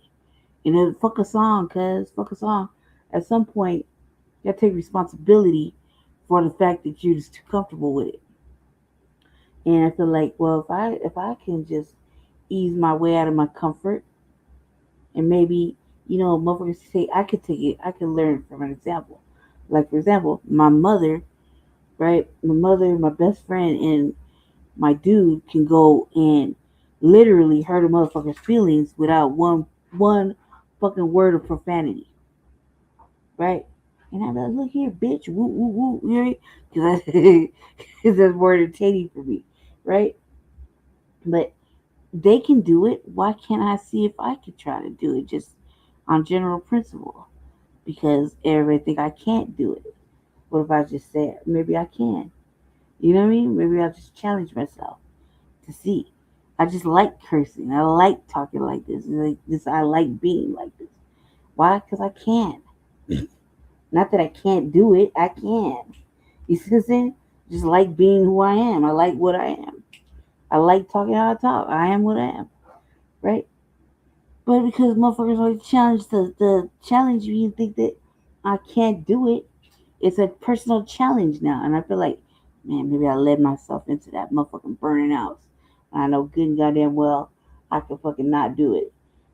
Why am I allowing this motherfucker to challenge my motherfucking intellect? But maybe that's it. Is it worth it? I don't think so. It's really just gonna make me mad. So, but I think that I have, just for the sake of argument with my personal self, I think there's certain things that I might want to try, just again, just to see if it's advantageous for me. You dig? Because I remember growing up in that sense of multi fucking racial confusion. Being able to um change the way I speak. You know what I mean? Like I don't know. Um, code switch. You see what I'm saying? And did it help me? Fuck no, cause I think it made things worse. If you really want to ask, I really think it made things worse. I've always strived when I'm being bad than when I'm being like square and fucking normal. I've always been better. I'd be like everything's better. Just one of those individuals where everything's better. Like I'm bad. This is nefariously bad. You know what I mean? Doing fucking bad shit, and everything's glorious. Like money right. I'm fine. You know what I mean? Everything's good. My hair does not. Looking right, feeling right. You know what I mean? Got a little bread in my pocket. I gotta worry about no shit. It's just over there just being just clearly on some nefarious shit. I got the giggles, right? And I come over here to be like, you get like with a regular motherfucker that's on some regular shit, whatever. In my mind, it's regular shit. Because it's like the regular shit I should be positive about, right? Um, that whole experience, I spent that whole experience with nothing. I could have had everything because I just know how to get it the right way. I just be bad, and then none ever bad happens when I'm bad. Matter of fact, all the good shit happens. It's like the opposite. Everything with me is like opposite day.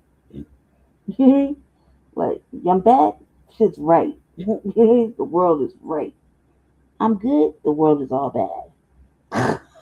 Everything falling apart. It don't make no goddamn sense. It don't make no sense at all.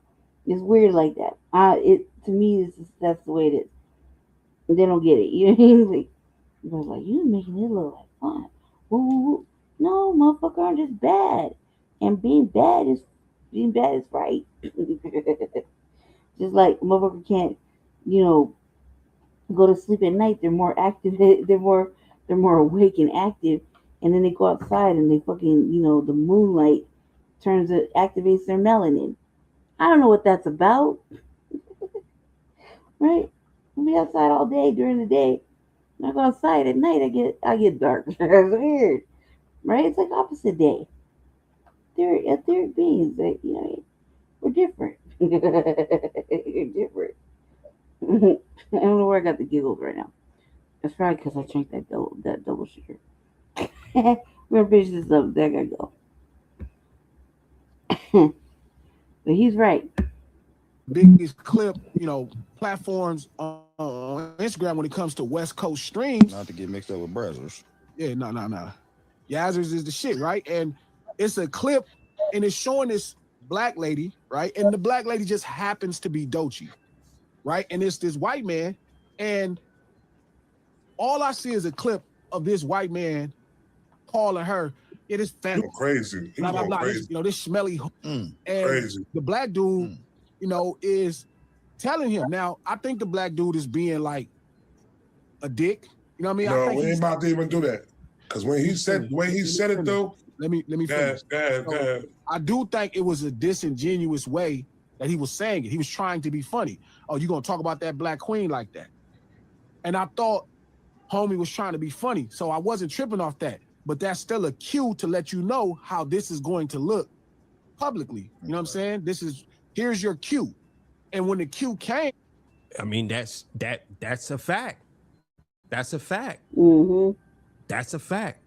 It was a cue, even if he was being sarcastic about it. Aiden should have known. But see, he said it coming into it. I'm a double down. He said that because he looks at it like, well, ain't nobody gonna be able to say nothing to do nothing to me. Mm-hmm. Because the thing is about Aiden Ross is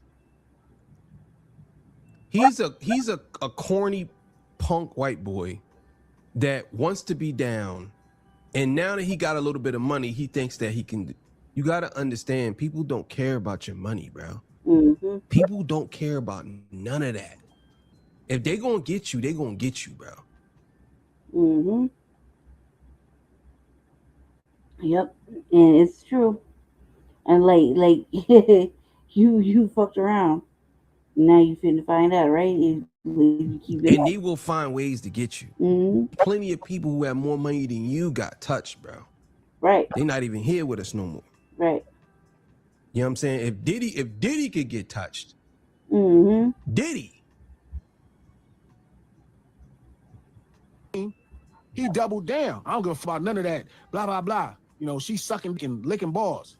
Ooh. So in my mind, I'm like, okay, I'm not the rest of these streamers. I'm not a content creator. Like, I'm Glasses Loc for real, and I'm a rapper. Like, I'm actually a rapper at a different cultural cachet. So I have access to things that other people don't. I can get in other rooms, right, coach, that other people can't get in. Right? Cool. All right, whatever. So I had made up in my mind, when I see Lil Cuz, I'ma slap him, right? No big deal. Somebody at the lunch table brought up the actual clip, and it kind of sent me. And instead of just losing my mind and calling him 100 bitches, because this is what's really running through my veins, like, bitch ass nigga, like, nigga, do something. Like, I'm want to say all that. I really gathered myself on that stream and explained to him my problem. bro, you are a white man. Watch how you talking to that sister. It don't matter that she's a rapper. I don't care if y'all got rap beefs. Right. You are a white man talking to a black lady publicly in America. In America, fool. Yeah, and that's what that's what Aiden don't understand. Right. And I'm surprised that more black people ain't come out and talk about this or say something to him about it. I'm shocked. I'm shocked that more rappers didn't actually check him. I'm shocked that a lot of rappers didn't say, yo, bro. I'm shocked. I don't expect I know 6ix9ine didn't know. I don't expect 6ix9ine to say nothing. That's 6ix9ine. He's Mexican. You know what I mean? I don't expect him to say nothing. But I was shocked that a lot of rappers heard this, and only really the streamers have been talking about it. Right. I said something about it. I know chilling with Moni and your boy Jalopy and what's DeVille, a bunch of people said something. But I ain't see no mainstream rappers talk about it. Just let it go. You know what I'm saying? I don't understand it. So I explained it cool. I said, look, man. Okay. You calling this lady out her name and all of that, that's not cool. It's one thing to critique her music, even if you got it. I'm supposed to move on the right way. So he can talk to me, it makes sense. He's not gonna stop me. Nobody on the West, not Wack, not Big U, not Top Dog, nobody is gonna stop me from doing what I'm supposed to do because they know I'm doing the right things. So he could say, hey, G, man, I don't know, this could get you in trouble. The difference with me and most of the people, I got no reason to, I don't get, like, even in his fucking thing, he like, you know, I'm just gonna call the police. Police come after crimes, man. So when I slap you up, and that's real shit. That's real shit. That was a bar. That might be the bar to 2026. Right. That might be the 2026 bar. Go family. That's pretty much you basically replaying the same shit that I just made, which is it's just cool. Okay. That's like I can't wait. I hope something shake from this because this has happened like within the last 2 days. You know what I mean? So kind of hope something shake from that because we ain't doing this no more. Like I said, times have changed, and you really got to kick these motherfucking culture vultures out. Like they can't like we're bringing them. They gotta get kicked out too. You know, whoever kicking it with them like that, they gotta get kicked out too because there's some off-brand shit. You don't bring the motherfucking white man to any of our shit and allow them to say the N-word freely and then not apologize for it or tell other motherfuckers not to apologize and then call black women out their name and then on that call a motherfucking Slav to talk to a Crip. There's so many violations right there. You know what I mean? So I hope something terrible, like, you know, motherfuckers just I want to see this a little something happen. You know, motherfuckers just even the walk up on them motherfuckers enough sometimes. You know what I mean? So yeah, shout out to content creator. That shit was fun. I gotta go, family. Gotta go because I was just killing time. Jesse just woke up, and so I got to go. It's gonna be a beautiful day. Stay black, for real. Dangerous. And thank you for watching the RV. I don't know what the fuck happened for the first time. It just shut down. And I think probably because it's gonna make me edit the stream. So I'll say, I think it's gonna make me edit the stream, which is kind of like whatever. But man, we was cooking, right? We was cooking. That shit with Trump is gonna be fun as hell. Should be almost time because it's in Mar-a-Lago. So see what happens. See what he says. I don't know why I'm laughing about that shit. So anyway, stay black, stay dangerous. Join us later on this evening for Frontline Black News at the usual scheduled time. The usual scheduled individuals. Just have a little queue pulled up together. So you know we got tangibles first off. So new year, got a whole bunch of shit to talk about. Pretty sure you're gonna talk about that. Yeah, stay blessed, stay favored, stay out the way. I mean, have a good ass day. Hope y'all have a good ass day. And thanks for hanging out with me on the RVA. And hopefully the little changes, will make a difference. Yeah, see, I know. I've been saying it so too, but I think I think me and you are the only ones that think that. I think me and you are the only ones that think that. Anyway, thanks for coming, Twin and Mac. Just said Grand Rising to them. Yeah, Grand Rising. You're the attitude. I'm trying to be in a more positive mood, so now that I was waiting for him to wake up. Anywho, have a good day, y'all. We'll see y'all in a little bit. I don't know if I'm gonna be at the Black House. I don't know what I'm fitting to do, so kind of indecisive right now. If we're gonna be shooting from the Black House or not, or from here. Ooh, you see I'm wrong? Hmm? What did I say? This is the Black House. I don't know. Yeah, see, semantics. I don't know if I'm gonna be here at the Black House or at the Dollhouse. So I don't know what I'm gonna be doing, but just know that I'm trying to participate. Which would be a good thing, but there's some my space isn't conducive yet for me because I've been sick, so sick, and now I wanna now I can take care of my little space and the internet and everything be back on. I just didn't feel comfortable doing a live right there yet, so I don't know if anything shook to was done while I've been gone, so I gotta figure that out. Anywho, stay black, stay dangerous. I gotta go find a vacuum. Y'all have a good day. See y'all later this evening for Frontline Black News, and yeah, hopefully we'll have a great day too. Okay, see y'all later.